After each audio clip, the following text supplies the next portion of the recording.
Ashwini sir good morning जी।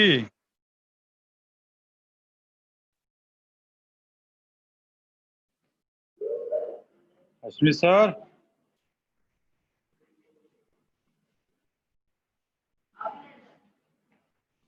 Hello hello mike unmute करो please sir.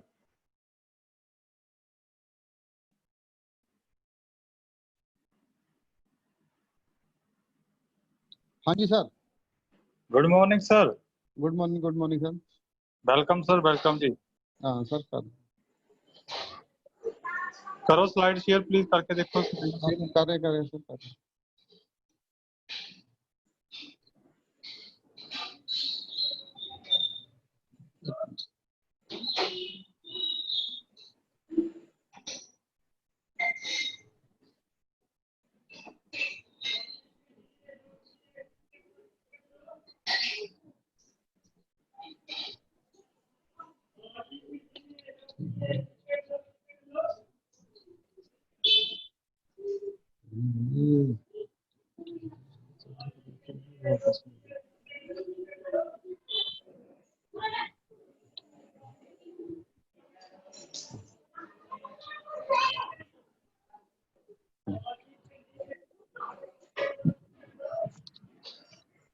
जी हो रही सर, हो रही।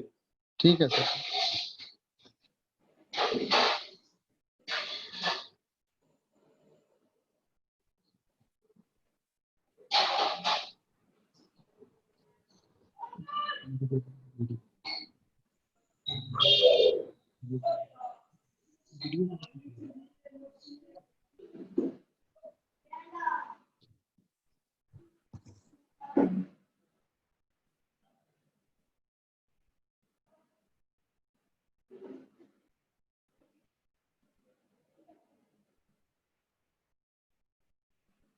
कौन सा स्टार्ट है?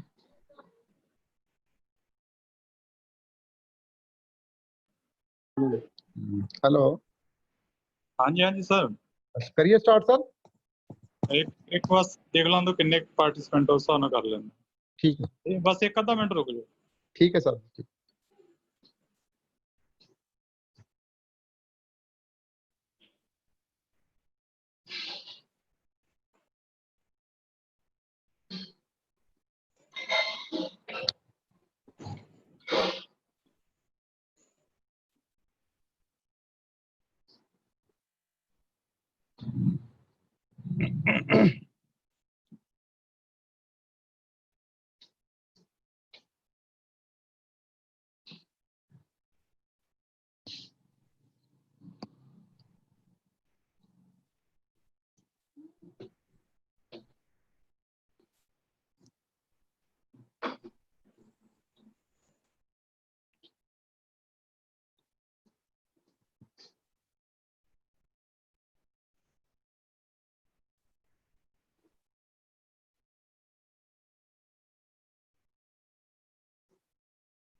बल साहब वेलकम जी।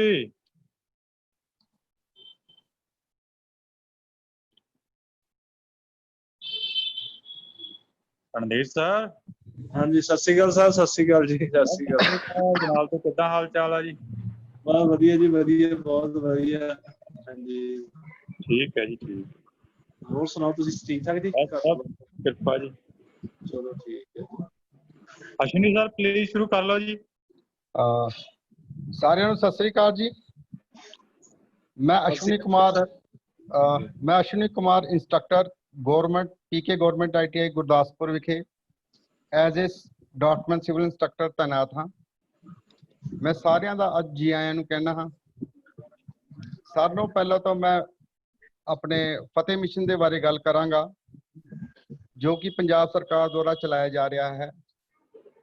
ਇਸ ਦੇ ਵਿੱਚ ਸਾਨੂੰ ਆਪਣੇ ਜਾਨ ਮਾਲ ਦੀ ਰਾਖੀ ਪਹਿਲੋਂ ਕਰਨੀ ਹੈ, ਬਾਕੀ ਸਾਰੇ ਕੰਮ ਸਾਨੂੰ ਬਾਅਦ ਚੋਂ ਕਰਨੇ ਚਾਹੀਦੇ ਹਨ। ਇਹਦੇ ਵਿੱਚ ਕੁਝ ਸਰਕਾਰ ਦੁਆਰਾ ਹਦਾਇਤਾਂ ਦਿੱਤੀਆਂ ਗਈਆਂ ਹਨ, ਜਿਨ੍ਹਾਂ ਦਾ ਸਾਨੂੰ ਪਾਲਣ ਕਰਨਾ ਚਾਹੀਦਾ ਹੈ। ਆਪਣੇ ਹੱਥਾਂ ਨੂੰ ਸਾਨੂੰ ਬਾਰ-ਬਾਰ ਧੋਣਾ ਚਾਹੀਦਾ ਹੈ। ਕਿਸੇ ਵੀ ਆਦਮੀ ਤੋਂ 6 ਫੁੱਟ ਦੀ ਦੂਰੀ ਘੱਟੋ ਘੱਟ ਬਣਾ ਕੇ ਰੱਖਣਾ ਚਾਹੀਦਾ ਸਾਨੂੰ। ਕਿਤੇ ਵੀ ਆਪਾਂ ਘਰੋਂ ਬਾਹਰ ਜਾਣਾ ਹੈ ਕੋਈ ਜ਼ਰੂਰੀ ਕੰਮ ਦੇ ਲਈ ਤੇ ਮਾਸਕ ਪਾ ਕੇ ਹੀ ਜਾਣਾ ਚਾਹੀਦਾ ਹੈ, ਤਾਂ ਕਿ ਸਾਨੂੰ ਜੋ ਕੋਵਿਡ-19 ਦਾ ਕੋਈ ਵੀ ਸਿੰਪਟਮ ਸਾਡੇ ਲਾਗੇ ਨਾ ਆ ਸਕੇ, ਅਸੀਂ ਉਸ ਤੋਂ ਬਚ ਸਕੀਏ। ਦੇਖਣ ਵਿੱਚ ਆਇਆ ਹੈ ਕਿ ਹੁਣ ਜਿਹੜਾ ਕੋਵਿਡ-19 ਹੈ ਉਸ ਦੀ ਜਿਹੜੀ ਤਾਦਾਦ ਹੈ ਦਿਨ ਪ੍ਰਤੀ ਦਿਨ ਬਹੁਤ ਹੀ ਫਾਸਟ ਵੱਧ ਰਿਹਾ ਹੈ, ਕਿਉਂਕਿ ਲੋਕਾਂ ਨੇ ਸੁਰੱਖਿਅਤ ਰਹਿਣਾ ਬੰਦ ਕਰ ਦਿੱਤਾ ਹੈ, ਬਾਹਰ ਨਿਕਲਣਾ ਸ਼ੁਰੂ ਕਰ ਦਿੱਤਾ ਹੈ। ਜੋ ਸਰਕਾਰ ਦੀਆਂ ਹਦਾਇਤਾਂ ਹਨ ਉਹਨਾਂ ਦਾ ਪਾਲਣ ਕਰਨਾ ਬੰਦ ਕਰ ਦਿੱਤਾ ਹੈ। ਪਰ ਸਾਨੂੰ ਇਸ ਤੋਂ ਬਚਾਅ ਕਰਨ ਲਈ ਸਰਕਾਰ ਦੀਆਂ ਦਿੱਤੀਆਂ ਹੋਈਆਂ ਹਦਾਇਤਾਂ ਦਾ ਪਾਲਣ ਚੰਗੇ ਤਰੀਕੇ ਨਾਲ ਕਰਨਾ ਚਾਹੀਦਾ ਹੈ ਅਤੇ ਆਲੇ ਦੁਆਲੇ ਇਸ ਦਾ ਪ੍ਰਚਾਰ ਕਰਨਾ ਚਾਹੀਦਾ ਹੈ। ਇਸ ਦੇ ਬਾਅਦ ਜਿਹੜਾ ਅੱਜ ਦਾ ਟੌਪਿਕ ਹੈ ਬ੍ਰਿਕ ਅਤੇ ਬ੍ਰਿਕ ਮੈਸਨਰੀ, ਉਸ ਦੇ ਬਾਰੇ ਮੈਂ ਅੱਜ ਚਾਨਣਾ ਪਾਵਾਂਗਾ। ਜਿੰਨਾ ਕੁ ਮੈਨੂੰ ਇਸ ਦੇ ਟੌਪਿਕ ਦੇ ਬਾਰੇ ਗਿਆਨ ਹੈ ਉਹ ਮੈਂ ਆਪ ਜੀ ਨਾਲ ਸਾਰਿਆਂ ਨਾਲ ਸਾਂਝਾ ਕਰਾਂਗਾ। ਸਾਡੇ ਬਿਲਡਿੰਗ ਮਟੀਰੀਅਲ ਦੇ ਵਿੱਚ, ਬਿਲਡਿੰਗ ਬਣਾਉਣ ਦੇ ਵਿੱਚ ਬਹੁਤ ਸਾਰੇ ਇਨਗਰੀਡੀਐਂਟ ਕੰਮ ਕਰਦੇ ਹਨ, ਜਿਨ੍ਹਾਂ ਵਿੱਚ ਸੀਮਟ, ਰੇਤ, ਮੋਟੀ ਬਜਰੀ, ਬਰੀਕ ਬਜਰੀ, ਇੱਟ, ਇਹ ਸਾਰਿਆਂ ਦਾ ਬਹੁਤ ਹੀ ਅਹਿਮ ਰੋਲ ਹੈ। ਪਰ ਅੱਜ ਜਿਸ ਟੌਪਿਕ ਦੇ ਬਾਰੇ ਮੈਂ ਗੱਲ ਕਰਾਂਗਾ ਉਹ ਹੈ ਬ੍ਰਿਕ ਅਤੇ ਬ੍ਰਿਕ ਮੈਸਨਰੀ। ਅਸੀਂ ਸਾਰੇ ਜਾਣਦੇ ਹਾਂ ਕਿ ਇੱਟ ਦਾ ਇੱਕ ਸਿਵਲ ਇੰਜੀਨੀਅਰਿੰਗ ਲਾਈਨ ਦੇ ਵਿੱਚ ਬਹੁਤ ਹੀ ਜ਼ਿਆਦਾ ਮਹੱਤਵ ਹੈ। ਇਹਦੇ ਬਣਨ ਤੋਂ ਲੈ ਕੇ ਇਹਦੇ ਲਾਉਣ ਤੱਕ ਇਹ ਕਈ ਪੜਾਵਾਂ ਤੋਂ ਨਿਕਲਦੀ ਹੈ। ਜਿਹੜਾ ਇਹਦਾ ਸਟੈਂਡਰਡ ਸਾਈਜ਼ ਹੈ ਉਹ 19 ਸੈਂਟੀਮੀਟਰ ਬਾਈ 9 ਸੈਂਟੀਮੀਟਰ ਬਾਈ 9 ਸੈਂਟੀਮੀਟਰ ਹੁੰਦਾ ਹੈ। ਪਰ ਜਦ ਇਸ ਦੇ ਨਾਲ ਆਪਾਂ ਮਸਾਲਾ ਲਾ ਲੈਂਦੇ ਹਾਂ ਤੇ ਇਸ ਦਾ ਸਾਈਜ਼ ਆਪਾਂ ਮੰਨ ਕੇ ਚੱਲਦੇ ਹਾਂ ਕਿ 20 ਸੈਂਟੀਮੀਟਰ ਬਾਈ 10 ਸੈਂਟੀਮੀਟਰ ਬਾਈ 10 ਸੈਂਟੀਮੀਟਰ ਹੁੰਦਾ ਹੈ। ਪਰ ਜਦੋਂ ਅਸੀਂ ਇਸ ਨੂੰ ਬਣਾਉਣਾ ਹੁੰਦਾ ਹੈ ਤੇ ਇਸ ਦੇ ਜਿਹੜਾ ਸ਼ਿਕੰਜਾ ਹੈ ਉਸ ਦਾ ਸਾਈਜ਼ ਇਹਦੇ ਨਾਲ ਵੀ ਵੱਧ ਹੁੰਦਾ ਹੈ। ਇਹ ਸਾਰੇ ਹੀ ਜਾਣਦੇ ਹਾਂ। ਅਸ਼ਵਨੀ ਸਰ, ਮੈਂ ਸੌਰੀ ਤੁਹਾਨੂੰ ਟੋਕ ਰਿਹਾ, ਤੁਹਾਡੀ ਸਲਾਈਡ ਅੱਗੇ ਮੂਵ ਨਹੀਂ ਹੋ ਰਹੀ, ਪਲੀਜ਼। ਸਰ ਮੈਂ ਹਜੇ ਬੇਸਿਕ ਹੀ ਚੱਲ ਰਿਹਾ। ਬਸ ਠੀਕ ਹੈ ਜੀ, ਠੀਕ ਹੈ, ਠੀਕ ਹੈ। ਮੈਂ ਅੱਗੇ ਨੈਕਸਟ ਟੌਪਿਕ ਤੇ ਆਵਾਂਗਾ। ਮੈਂ ਤੇ ਅਜੇ ਬੇਸਿਕ ਦੱਸ ਰਿਹਾ ਕਿ ਬ੍ਰਿਕ ਹੁੰਦੀ ਕੀ ਹੈ। ਠੀਕ ਹੈ, ਜੀ ਬਿਲਡਿੰਗ ਮਟੀਰੀਅਲ ਕੰਮ ਕਰਦੀ ਹੈ। Sorry sir. Okay sir, okay ਜੀ, okay, thank you, thank you. ਠੀਕ ਹੈ ਸਰ। ਅੱਗੇ ਅੱਜ ਆਪਾਂ ਗੱਲ ਕਰਾਂਗੇ ਬ੍ਰਿਕ ਦੇ ਬਾਰੇ। ਇਹਦੇ ਵਿੱਚ ਕਿਹੜੇ ਮਤਲਬ ਪੜਾਅ ਆਉਂਦੇ ਹਨ। ਸਭ ਤੋਂ ਪਹਿਲਾਂ ਪ੍ਰੋਪਰਟੀਜ਼ ਆਫ ਬ੍ਰਿਕ, ਕਿ ਬ੍ਰਿਕ ਦੀਆਂ ਪ੍ਰੋਪਰਟੀ ਕਿਹੜੀਆਂ ਹੁੰਦੀਆਂ ਹਨ। ਆਪਾਂ ਗੱਲ ਕਰਾਂਗੇ ਫਿਜ਼ੀਕਲ ਪ੍ਰੋਪਰਟੀ, ਉਸ ਦੀ ਸ਼ੇਪ, ਸਾਈਜ਼, ਕਲਰ, ਡੈਂਸਿਟੀ। ਉਸ ਦੇ ਬਾਅਦ mechanical property, compressive strength, flexure strength, thermal characteristic, insulation property, durable property. ਇਹ ਸਾਰਿਆਂ ਦਾ ਮੈਂ ਬਾਅਦ ਚੋਂ ਐਕਸਪਲੇਨ ਚੰਗੀ ਤਰ੍ਹਾਂ ਕਰਾਂਗਾ। ਐਬਜ਼ੋਰਬੇਸ਼ਨ ਵੈਲਿਊ, ਫਰੋਸਟ ਰੈਜ਼ਿਸਟੈਂਸ, ਐਫਲੋਰੈਂਸੈਂਸ। ਆਪਾਂ ਪ੍ਰੋਪਰਟੀ ਬ੍ਰਿਕ ਦੀਆਂ ਦੇਖੀਏ, ਇਹਦੇ ਵਿੱਚ ਚਿੱਤਰ ਵੀ ਦਰਸਾਇਆ ਗਿਆ ਹੈ, ਇਸ ਨੂੰ ਆਪਾਂ ਚੰਗੀ ਤਰ੍ਹਾਂ ਵੇਖ ਲਈਏ। ਉਸ ਤੋਂ ਬਾਅਦ ਫਿਰ ਪ੍ਰੋਪਰਟੀ ਆਫ ਬ੍ਰਿਕ, ਜਿਹੜੀਆਂ ਕਿ ਆਪਾਂ ਪਿੱਛੇ ਡਿਸਕਸ ਕੀਤੀਆਂ ਹਨ, ਉਹਨਾਂ ਨੂੰ ਡਿਟੇਲ ਵਿੱਚ ਦੇਖਾਂਗੇ। ਫਿਜ਼ੀਕਲ ਪ੍ਰੋਪਰਟੀ, ਸਾਰਿਆਂ ਨੂੰ ਪਹਿਲਾਂ ਆਪਾਂ ਸ਼ੇਪ ਲੈ ਕੇ ਚੱਲਦੇ ਹਾਂ। ਸਟੈਂਡਰਡ ਸ਼ੇਪ, ਉਹ ਟਰੂਲੀ ਰੈਕਟੈਂਗੂਲਰ ਹੋਣੀ ਚਾਹੀਦੀ ਹੈ। Shape and 2 right angle corner, ਜਿਹੜੇ ਉਹਦੇ ਕੋਰਨਰ ਹੁੰਦੇ ਹਨ ਬ੍ਰਿਕ ਦੇ ਬਿਲਕੁਲ ਹੀ 90 ਡਿਗਰੀ ਤੇ ਹੋਣੇ ਚਾਹੀਦੇ ਹਨ। ਸਰਫੇਸ ਆਫ ਬ੍ਰਿਕ ਕਹਿੰਦਾ ਰੈਗੂਲਰ ਐਰ ਈਵਨ ਹੋਣੀ ਚਾਹੀਦੀ ਹੈ, ਰੈਗੂਲਰ ਹੋਣੀ ਚਾਹੀਦੀ ਹੈ, ਉਹਦੇ ਚ ਕੋਈ ਵੀ ਡੱਬੇ ਡੁੱਬੇ ਨਹੀਂ ਹੋਣੇ ਚਾਹੀਦੇ। Special purpose brick may be either cut or manufacturing in various other shape। ਆਪਾਂ ਜ਼ਰੂਰਤ ਦੇ ਅਨੁਸਾਰ ਇੱਟਾਂ ਨੂੰ ਵੱਧ ਘੱਟ ਵੀ ਕਰ ਸਕਦੇ ਹਾਂ, ਕੱਟ ਵੱਧ ਵੀ ਕਰ ਸਕਦੇ ਹਾਂ। ਅੱਗੇ ਆਪਾਂ ਸਾਈਜ਼ ਦੀ ਗੱਲ ਕਰਾਂਗੇ। Various form of country to country, even place to place. ਜਿਹੜੀ ਇੱਟ ਦਾ ਸਾਈਜ਼ ਹੈ ਉਹ ਕੰਟਰੀ ਤੋਂ ਕੰਟਰੀ ਅਤੇ ਜਗ੍ਹਾ ਤੋਂ ਜਗ੍ਹਾ ਬਦਲਦਾ ਰਹਿੰਦਾ ਹੈ। ਜਿਹੜੀ ਸਾਡੇ ਇੱਥੇ ਇੱਟ ਯੂਜ਼ ਹੁੰਦੀ ਹੈ ਉਸ ਦਾ ਮੈਂ ਪਹਿਲੇ ਵੀ ਜ਼ਿਕਰ ਕਰ ਚੁੱਕਾ ਹਾਂ ਕਿ ਉਸ ਦਾ ਸਾਈਜ਼ 19 ਸੈਂਟੀਮੀਟਰ ਬਾਈ 9 ਸੈਂਟੀਮੀਟਰ ਬਾਈ 9 ਸੈਂਟੀਮੀਟਰ ਹੁੰਦਾ ਹੈ। Found very conveniently in handling the brick during construction, making quantity estimation। 5 ਕਹਿੰਦੇ ਫਿਰ ਉਹਦੇ ਬਾਅਦ ਆਪਾਂ ਆ ਜਾਂਦੇ ਹਾਂ ਕਿ ਸਾਨੂੰ 1 ਕਿਊਬਿਕ ਮੀਟਰ ਦੇ ਵਿੱਚ 500 ਇੱਟਾਂ ਦੀ ਲੋੜ ਪੈਂਦੀ ਹੈ। ਇਹ ਇੱਕ ਪੈਮਾਨੇ ਦੇ ਤੌਰ ਤੇ ਮੰਨਿਆ ਗਿਆ ਹੈ, ਪ੍ਰੈਕਟੀਕਲੀ ਕਰਕੇ ਦੇਖਿਆ ਗਿਆ ਹੈ, ਤਾਂ ਹੀ ਇਸ ਦੇ ਬਾਰੇ ਆਪਾਂ ਕਹਿੰਦੇ ਹਾਂ ਕਿ 500 ਇੱਟ 1 ਕਿਊਬਿਕ ਮੀਟਰ ਵਿੱਚ ਲੱਗਦੀਆਂ ਹਨ।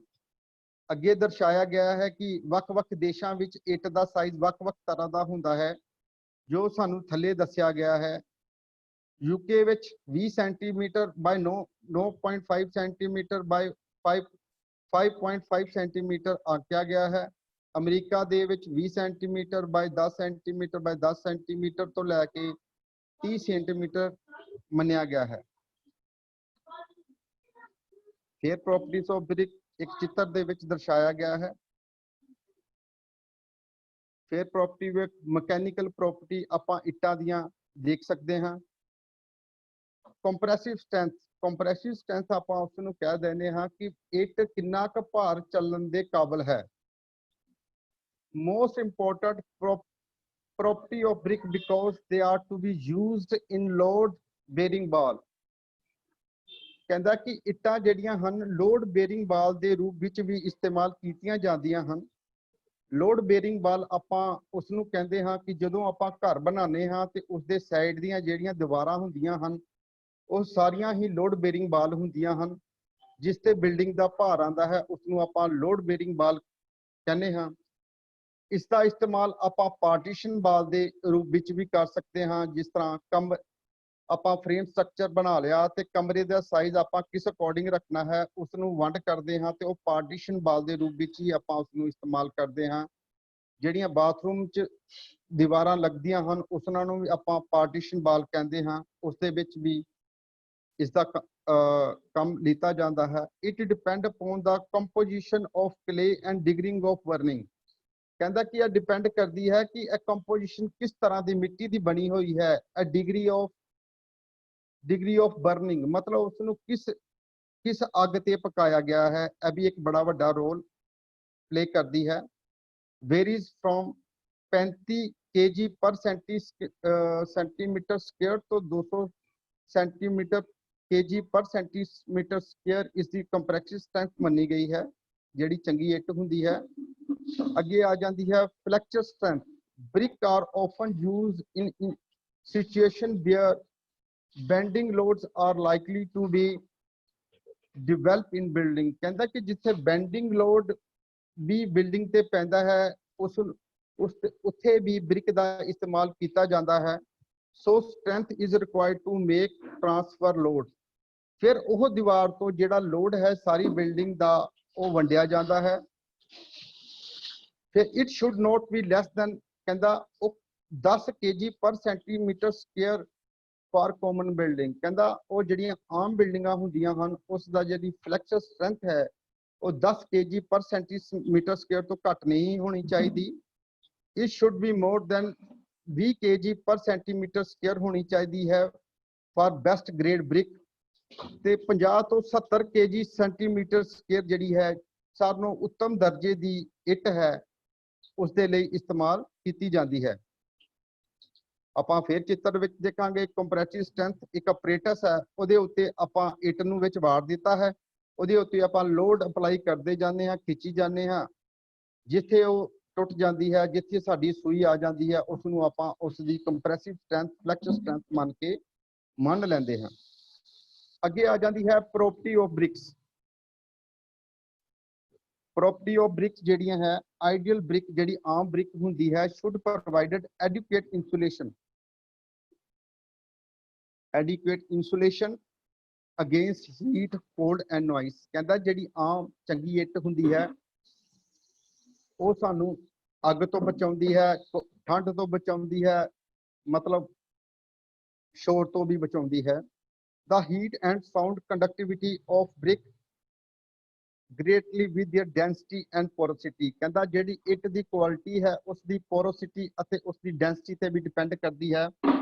porosity ਆਪਾਂ ਉਸ ਨੂੰ ਕਹਿ ਦਿੰਦੇ ਹਾਂ ਕਿ ਇੱਟ ਨੂੰ ਅਸੀਂ ਪਾਣੀ 'ਚ ਡੁਬੋਇਆ, ਜੇ ਇੱਟ ਦਾ ਭਾਰ 3 ਕਿਲੋ ਹੈ ਤੇ ਉਹ 3 ਕਿਲੋ 200 ਗ੍ਰਾਮ ਤੋਂ ਵੱਧ ਜਾਂਦਾ ਹੈ ਤੇ ਉਸ ਨੂੰ ਆਪਾਂ ਕਹਿ ਦਿੰਦੇ ਹਾਂ ਕਿ ਇੱਟ ਚੰਗੀ ਕੁਆਲਿਟੀ ਦੀ ਨਹੀਂ ਹੈਗੀ, ਉਹਦੇ ਵਿੱਚ ਪੋਰ ਜ਼ਿਆਦਾ ਹਨ। ਡੈਂਸਿਟੀ ਮਤਲਬ ਉਹਦੇ 'ਚ ਜਾਨ ਕਿੰਨੀ ਕੀ ਹੈ ਉਸ ਨੂੰ ਆਪਾਂ ਮੰਨ ਕੇ ਚੱਲਦੇ ਹਾਂ। Very dense and heavy brick conduct heat and sound at a greater rate. ਕਹਿੰਦਾ ਕਿ ਜਿਹੜੀ ਚੰਗੀ ਕੁਆਲਿਟੀ ਦੀ ਇੱਟ ਹੁੰਦੀ ਹੈ, ਜਿਹਦੀ ਡੈਂਸਿਟੀ ਵੀ ਜ਼ਿਆਦਾ ਹੁੰਦੀ ਹੈ ਤੇ ਬ੍ਰਿਕ ਵੀ ਹੈਵੀ ਹੁੰਦੀ ਹੈ ਤੇ ਉਹ ਸਾਨੂੰ ਠੰਡ, ਗਰਮੀ, ਸਰਦੀ ਸਭ ਤੋਂ ਚੰਗੀ ਤਰ੍ਹਾਂ ਬਚਾਵੇਗੀ ਤੇ ਉਸ ਤੇ ਕੋਈ ਵੀ ਅਸਰ ਨਹੀਂ ਹੋਏਗਾ।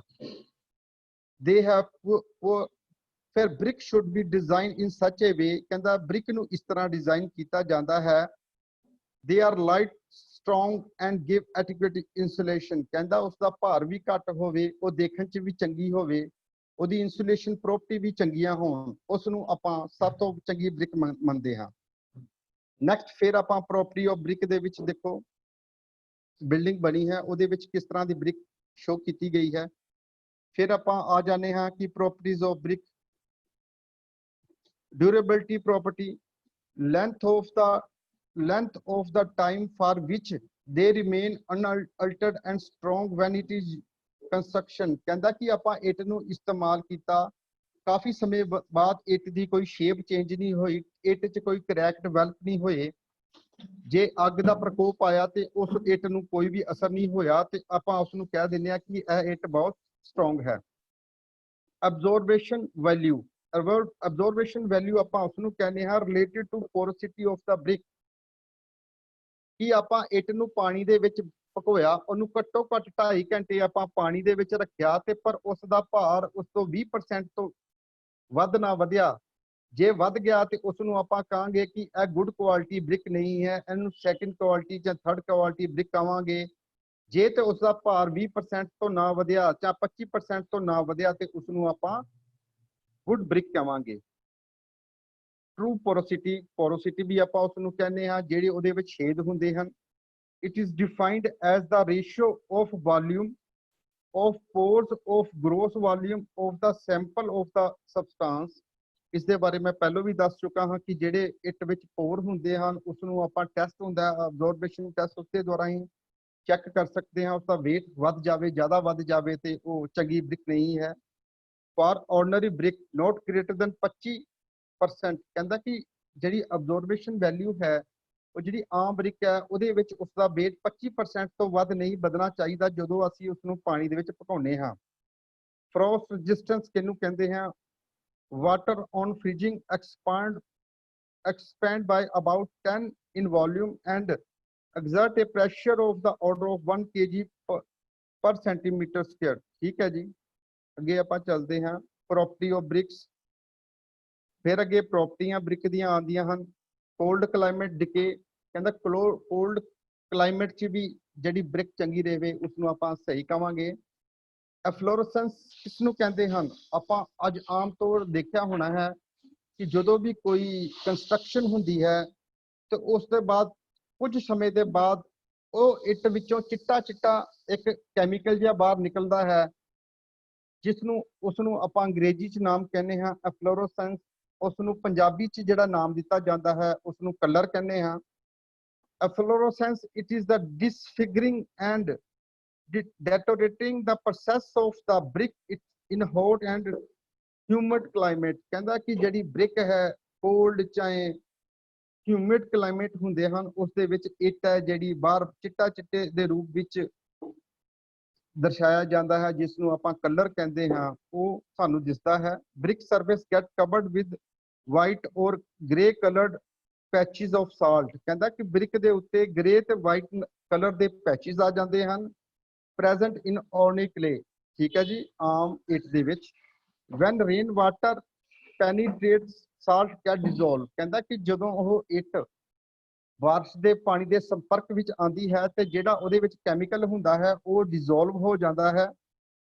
when evaporation starts salt move out, ਕਹਿੰਦਾ ਕਿ ਉਹਦੇ ਵਿੱਚ ਜਦੋਂ ਉਹ ਸੁੱਕਦੀ ਹੈ ਤੇ ਉਹਦੇ evaporate ਹੋਣੀ ਸ਼ੁਰੂ ਹੁੰਦੀ ਹੈ ਤੇ ਜਿਹੜਾ ਉਹਦੇ ਵਿੱਚ ਕੈਮੀਕਲ ਘੁਲਿਆ ਹੁੰਦਾ ਹੈ ਉਹ ਬਾਹਰ ਆਣਾ ਸ਼ੁਰੂ ਹੋ ਜਾਂਦਾ ਹੈ, ਜਿਸ ਨੂੰ ਆਪਾਂ ਕਲਰ ਕਹਿੰਦੇ ਹਾਂ get dissolved। Sulphate of calcium, magnesium and sodium and potassium ਦੇ ਰੂਪ ਵਿੱਚ ਉਹ ਜਿਹੜਾ ਕਲਰ ਹੈ ਸਾਨੂੰ ਦਿਖਾਈ ਦਿੰਦਾ ਹੈ। ਕੁਆਲਿਟੀ ਆਫ ਗੁੱਡ ਬ੍ਰਿਕ, ਹੁਣ ਕਹਿੰਦਾ ਹੈ ਕਿ ਜਿਹੜੀਆਂ ਕੁਆਲਿਟੀ ਹੈ ਬ੍ਰਿਕ ਦੀ ਉਹ ਆਪਾਂ ਕਿਸ ਤਰ੍ਹਾਂ ਮੰਨ ਸਕਦੇ ਹਾਂ। It should not absorb water more than 20%। ਇਸ ਦੇ ਬਾਰੇ ਪਹਿਲਾਂ ਵੀ ਆਪਾਂ ਦੱਸ ਚੁੱਕੇ ਹਾਂ ਕਿ ਜਿਹੜੀ ਇੱਟ 20% ਵੱਧ ਤੋਂ ਜ਼ਿਆਦਾ ਪਾਣੀ ਅਬਜ਼ੌਰਬ ਕਰੇਗੀ ਉਸ ਨੂੰ ਆਪਾਂ ਗੁੱਡ ਬ੍ਰਿਕ ਨਹੀਂ ਕਹਾਂਗੇ। It should have good compressive strength, ਕਹਿੰਦਾ ਉਹਦੀ ਕੰਪਰੈਸਿਵ ਸਟਰੈਂਥ ਹੈ ਜਿਹੜੀ 35 kg ਪਰ ਸੈਂਟੀਮੀਟਰ ਸਕੁਅਰ ਤੋਂ ਘੱਟ ਨਹੀਂ ਹੋਣੀ ਚਾਹੀਦੀ। It should be sufficiently hard, ਕਹਿੰਦਾ ਉਹ ਚੰਗੀ ਸਖਤ ਹੋਣੀ ਚਾਹੀਦੀ ਹੈ। So it is should be scratched by finger nail, ਜਦੋਂ ਆਪਾਂ ਇੱਟ ਨੂੰ ਨਹੁੰਆਂ ਨਾਲ ਰਗੜੀਏ ਤੇ ਉਹ ਇੱਟ ਨਹੁੰਆਂ ਨਾਲ ਨਾ ਰਗੜੀ ਜਾਵੇ ਉਸ ਨੂੰ ਵੀ ਆਪਾਂ ਇੱਕ ਟੈਸਟ ਕਰ ਸਕਦੇ ਹਾਂ ਕਿ ਇਹ ਇੱਟ ਚੰਗੀ ਹੈ ਜੇ ਉਹ ਨਾ ਰਗੜੀ ਜਾਵੇ। Brick should be low thermal conductivity and they should be sound proof, ਕਹਿੰਦਾ ਕਿ ਜਿਹੜੀ ਬ੍ਰਿਕ ਦੀ ਹੈ ਲੋ ਕੰਡਕਟਰ ਆਫ ਇਲੈਕਟ੍ਰਿਸਿਟੀ ਦਾ ਮਤਲਬ ਹੈ ਕਿ ਜਦੋਂ ਵੀ ਉਹਦੇ ਕਿਤੇ ਭਲੇਖੇ ਨਾਲ ਤਾਰ ਅਟੈਚ ਹੋ ਜਾਵੇ ਤੇ ਉਹਦੇ ਚੋਂ ਕਰੰਟ ਪਾਸ ਨਾ ਹੋਵੇ, ਉਹ ਲੋ ਕੰਡਕਟਰ ਆਫ ਇਲੈਕਟ੍ਰਿਸਿਟੀ ਹੋਵੇ ਤੇ ਸਾਊਂਡ ਪ੍ਰੂਫ ਹੋਵੇ। ਸਾਊਂਡ ਪ੍ਰੂਫ ਮਤਲਬ ਕਿ ਜਦੋਂ ਵੀ ਆਪਾਂ ਘਰ ਬਣਾ ਲਿਆ ਹੈ ਉਹਦੇ ਵਿੱਚ ਦੀਵਾਰ ਦੇ ਦਿੱਤੀ ਹੈ, ਇੱਕ ਕਮਰੇ ਤੋਂ ਦੂਜੇ ਕਮਰੇ ਦੇ ਵਿੱਚ ਆਵਾਜ਼ ਨਹੀਂ ਜਾਣੀ ਚਾਹੀਦੀ, ਉਸ ਨੂੰ ਆਪਾਂ ਸਾਊਂਡ ਪ੍ਰੂਫ ਕਹਿੰਦੇ ਹਾਂ। It should have uniform colour, ਉਹਦਾ ਜਿਹੜਾ ਕਲਰ ਹੈ ਬੜਾ ਯੂਨੀਫਾਰਮ ਤਾਂਬੇ ਰੰਗਾ ਹੋਣਾ ਚਾਹੀਦਾ ਹੈ। ਫ੍ਰੀ ਫਰੋਮ ਕਰੈਕਸ, ਉਹ ਕਰੈਕਸ ਤੋਂ ਫ੍ਰੀ ਹੋਣੀ ਚਾਹੀਦੀ ਹੈ। ਸ਼ਾਰਪ ਹੋਣੀ ਚਾਹੀਦੀ ਹੈ। ਸਕੁਅਰ ਐਜ ਹੋਣੀ ਚਾਹੀਦੀ ਹੈ। ਥਰੂ ਆਊਟ ਇਟਸ ਬੋਡੀ, ਉਹ ਸਾਰੇ ਹੀ ਉਹਦੇ ਮਤਲਬ ਇੱਟ ਦੇ ਉੱਤੇ। ਅੱਗੇ ਫਿਰ ਕੁਆਲਿਟੀ ਆਫ ਗੁੱਡ ਬ੍ਰਿਕ ਦੇਖ ਲਵੋ। ਅੱਗੇ ਆਪਾਂ ਕੁਆਲਿਟੀ ਆਫ ਗੁੱਡ ਬ੍ਰਿਕ ਫਿਰ ਆਪੇ ਡਿਫਾਈਨ ਕੀਤਾ ਗਿਆ ਹੈ, ਉਹੀ ਹੈ ਇਹਦੇ ਵਿੱਚ ਕਿ 20% ਪਾਣੀ ਹੈ, ਠੀਕ ਹੈ ਜੀ। ਅੱਗੇ ਫਿਰ ਕੁਆਲਿਟੀ ਆਫ ਗੁੱਡ ਬ੍ਰਿਕ ਅੱਗੇ ਆਪਾਂ ਫਿਰ ਡਿਸਕਸ ਕਰਾਂਗੇ। It should have adequate resistance to fire, ਕਹਿੰਦਾ ਕਿ ਕਿਤੇ ਅੱਗ ਲੱਗ ਗਈ ਹੈ 1200 ਡਿਗਰੀ ਸੈਂਟੀਗ੍ਰੇਡ ਤੱਕ ਇੱਟ ਜਿਹੜਾ ਹੈ ਉਸ ਦਾ ਟੈਂਪਰੇਚਰ ਝੱਲ ਸਕਦੀ ਹੈ, ਉਸ ਨੂੰ ਆਪਾਂ ਚੰਗੀ ਇੱਟ ਕਹਾਂਗੇ। It should not contain much alkaline salt, ਇਹਦੇ ਵਿੱਚ ਅਲਕਲਾਈਨ ਸਾਲਟ ਹੈ ਜਿਹੜੇ ਬੜੇ ਘੱਟ ਹੋਣੇ ਚਾਹੀਦੇ ਹਨ ਜਿਹੜੀ ਚੰਗੀ ਇੱਟ ਹੁੰਦੀ ਹੈ। Which may cause efflorescence and surface and decay the brick, ਮਤਲਬ ਉਹਦੇ ਵਿੱਚ ਕਲਰ ਨਾ ਲੱਗੇ, ਜੇ ਉਹਦੇ ਚ ਸਾਲਟ ਜ਼ਿਆਦਾ ਹੋਣਗੇ ਤੇ ਕਲਰ ਤੇ ਆਉਣ ਦੀ ਸੰਭਾਵਨਾ ਵੱਧ ਜਾਂਦੀ ਹੈ ਤੇ ਸਰਫੇਸ ਜਿਹੜੀ ਆ ਉਹਦੀ ਬਿਲਕੁਲ ਸਮੂਥ ਹੋਣੀ ਚਾਹੀਦੀ ਹੈ। ਡਿਕੇ ਦਾ ਬ੍ਰਿਕ ਦੀ ਗੁਣਤਾ ਵਿੱਚ ਉਹਦੇ ਚ ਅਸਰ ਨਹੀਂ ਪਾਵੇ। It should be able to resist the wearing effect, ਕਹਿੰਦਾ ਕਿ ਬ੍ਰਿਕ ਇੰਨੀ ਕਿ ਚੰਗੀ ਹੋਣੀ ਚਾਹੀਦੀ ਹੈ ਕਿ ਉਸਦੇ ਮੌਸਮ ਦੀ ਮਾਰ ਦਾ ਕੋਈ ਵੀ ਅਸਰ ਨਾ ਹੋਵੇ, ਠੀਕ ਹੈ। ਲਾਈਕ ਟੈਂਪਰੇਚਰ ਵੇਰੀਏਸ਼ਨ, ਗਰਮੀ ਸਰਦੀ ਜਦੋਂ ਆਉਂਦੀ ਹੈ, ਰੇਨ ਫਰੋਸਟ ਐਕਸ਼ਨ, ਤੇ ਜਦੋਂ ਵੀ ਮਤਲਬ ਬਾਰਿਸ਼ ਪੈਂਦੀ ਹੈ ਉਸਦਾ ਇੱਥੇ ਕੋਈ ਅਸਰ ਨਾ ਹੋਵੇ। ਫਿਰ classification of brick, classification of brick as per ISI 1077/1971, ਇਹਦੇ ਵਿੱਚ ਆਪਾਂ ਥਰਡ ਕਲਾਸ ਬ੍ਰਿਕ ਜਿਹੜੀ ਆਪਾਂ ਕਹਿੰਦਾ ਕਿ ਥਰਡ ਕਲਾਸ ਬ੍ਰਿਕ ਕਿਹੋ ਜਿਹੀ ਹੁੰਦੀ ਹੈ, ਕਹਿੰਦਾ ਉਹ ਅਨਈਵਨ ਵੰਡ ਹੁੰਦੀ ਹੈ, ਉਹਦੀ ਜਿਹੜੀ ਪਕਿਆਈ ਹੈ ਉਹ ਬਰਾਬਰ ਨਹੀਂ ਹੁੰਦੀ, ਉਹ ਕਿਤੋਂ ਵੱਧ ਪੱਕੀ ਹੁੰਦੀ ਹੈ ਕਿਤੋਂ ਘੱਟ ਪੱਕੀ ਹੁੰਦੀ ਹੈ। ਇਟ ਮੇ ਵੀ ਓਵਰਬਰਨ ਔਰ ਅਨਬਰਟ, ਘੱਟ ਪੱਕੀ ਤੇ ਵੱਧ ਪੱਕੀ ਹੁੰਦੀ ਹੈ।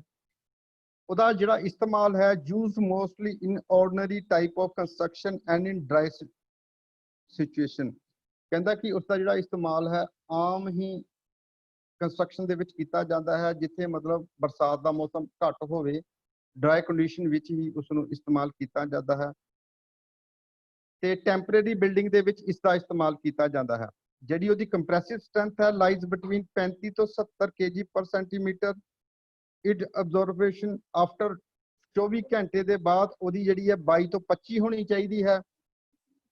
Appearance, shape and size also non uniform ਤੇ ਇਰੈਗੂਲਰ ਹੁੰਦੀ ਹੈ, ਉਹਦੀ ਜਿਹੜੀ ਸ਼ੇਪ ਇਰੈਗੂਲਰ ਤੇ ਯੂਨੀਫਾਰਮ ਨਹੀਂ ਹੁੰਦੀ, ਅਨਯੂਨੀਫਾਰਮ ਹੁੰਦੀ ਹੈ।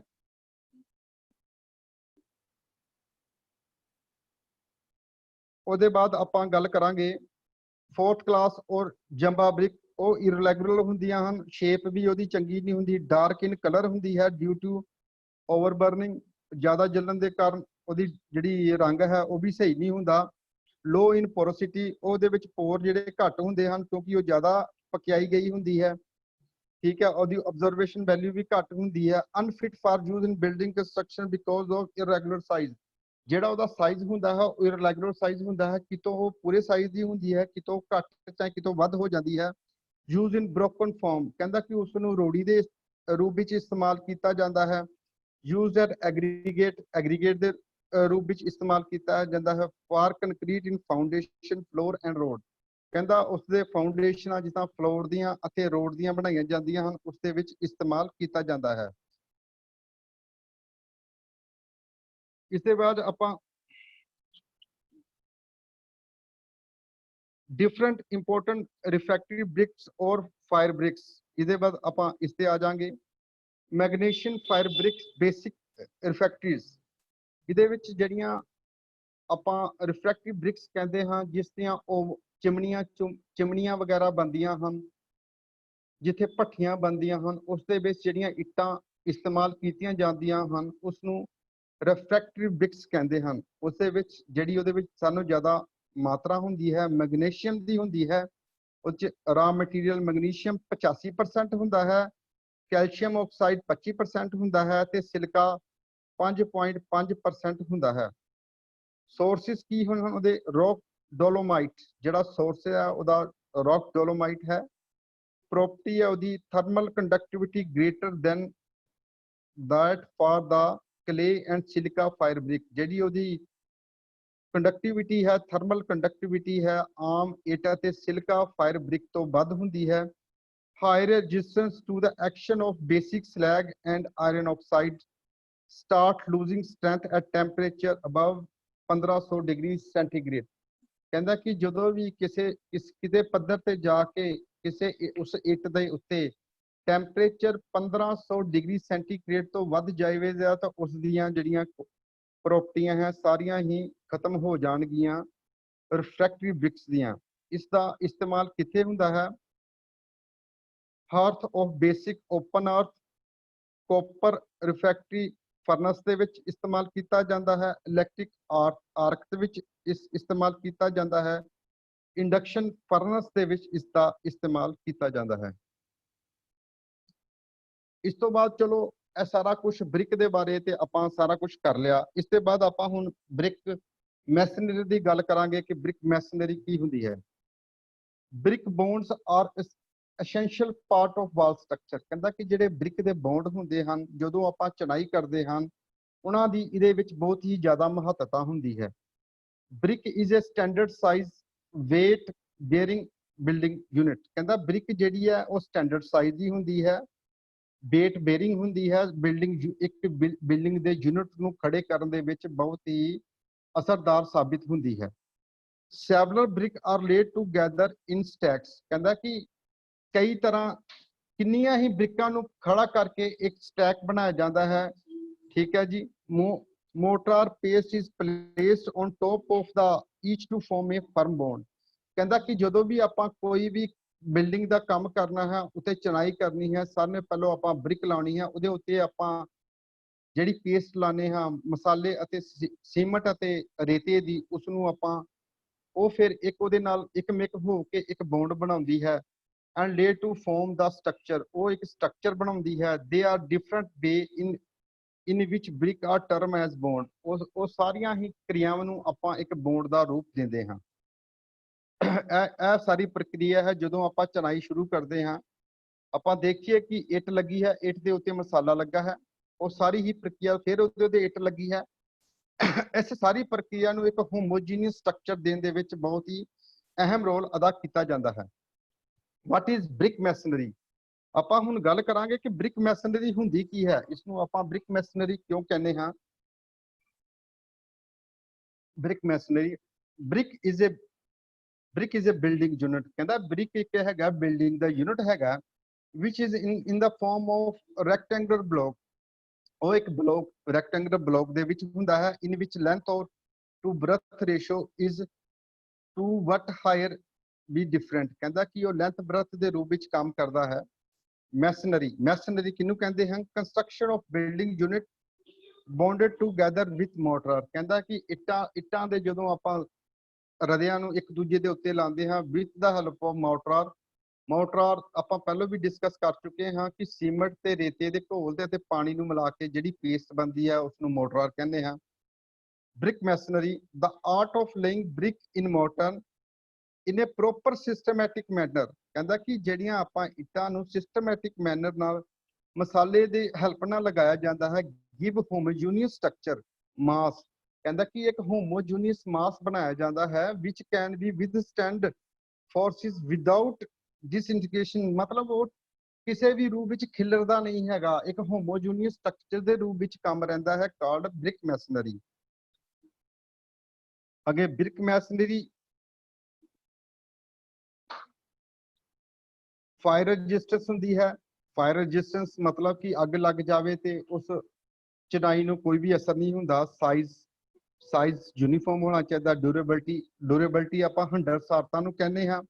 ਵਰਕੇਬਿਲਟੀ ਕੀ ਜਿਹੜੇ ਕਿ ਮਿਸਤਰੀ ਕੰਮ ਕਰਦੇ ਹਨ ਉਹ ਵਰਕ ਜਿਹੜੇ ਹੈ ਬੜੇ ਹੀ ਆਸਾਨੀ ਨਾਲ ਕਰਨ, ਉਹਨਾਂ ਨੂੰ ਬਿਲਕੁਲ ਵੀ ਮੁਸ਼ਕਲ ਨਾ ਆਵੇ, ਕਿਉਂਕਿ ਉਹਦਾ ਸਾਈਜ਼ ਤੇ ਜਿਹੜੀ ਸ਼ੇਪ ਹੈ ਇੱਟ ਦੀ ਉਹ ਬਿਲਕੁਲ ਹੀ ਯੂਨੀਫਾਰਮ ਹੁੰਦੀ ਹੈ, ਉਹਨਾਂ ਨੂੰ ਲਗਾਉਣ ਦੇ ਵਿੱਚ ਕੋਈ ਵੀ ਉਹਨਾਂ ਨੂੰ ਦਿੱਕਤ ਨਹੀਂ ਆਉਂਦੀ।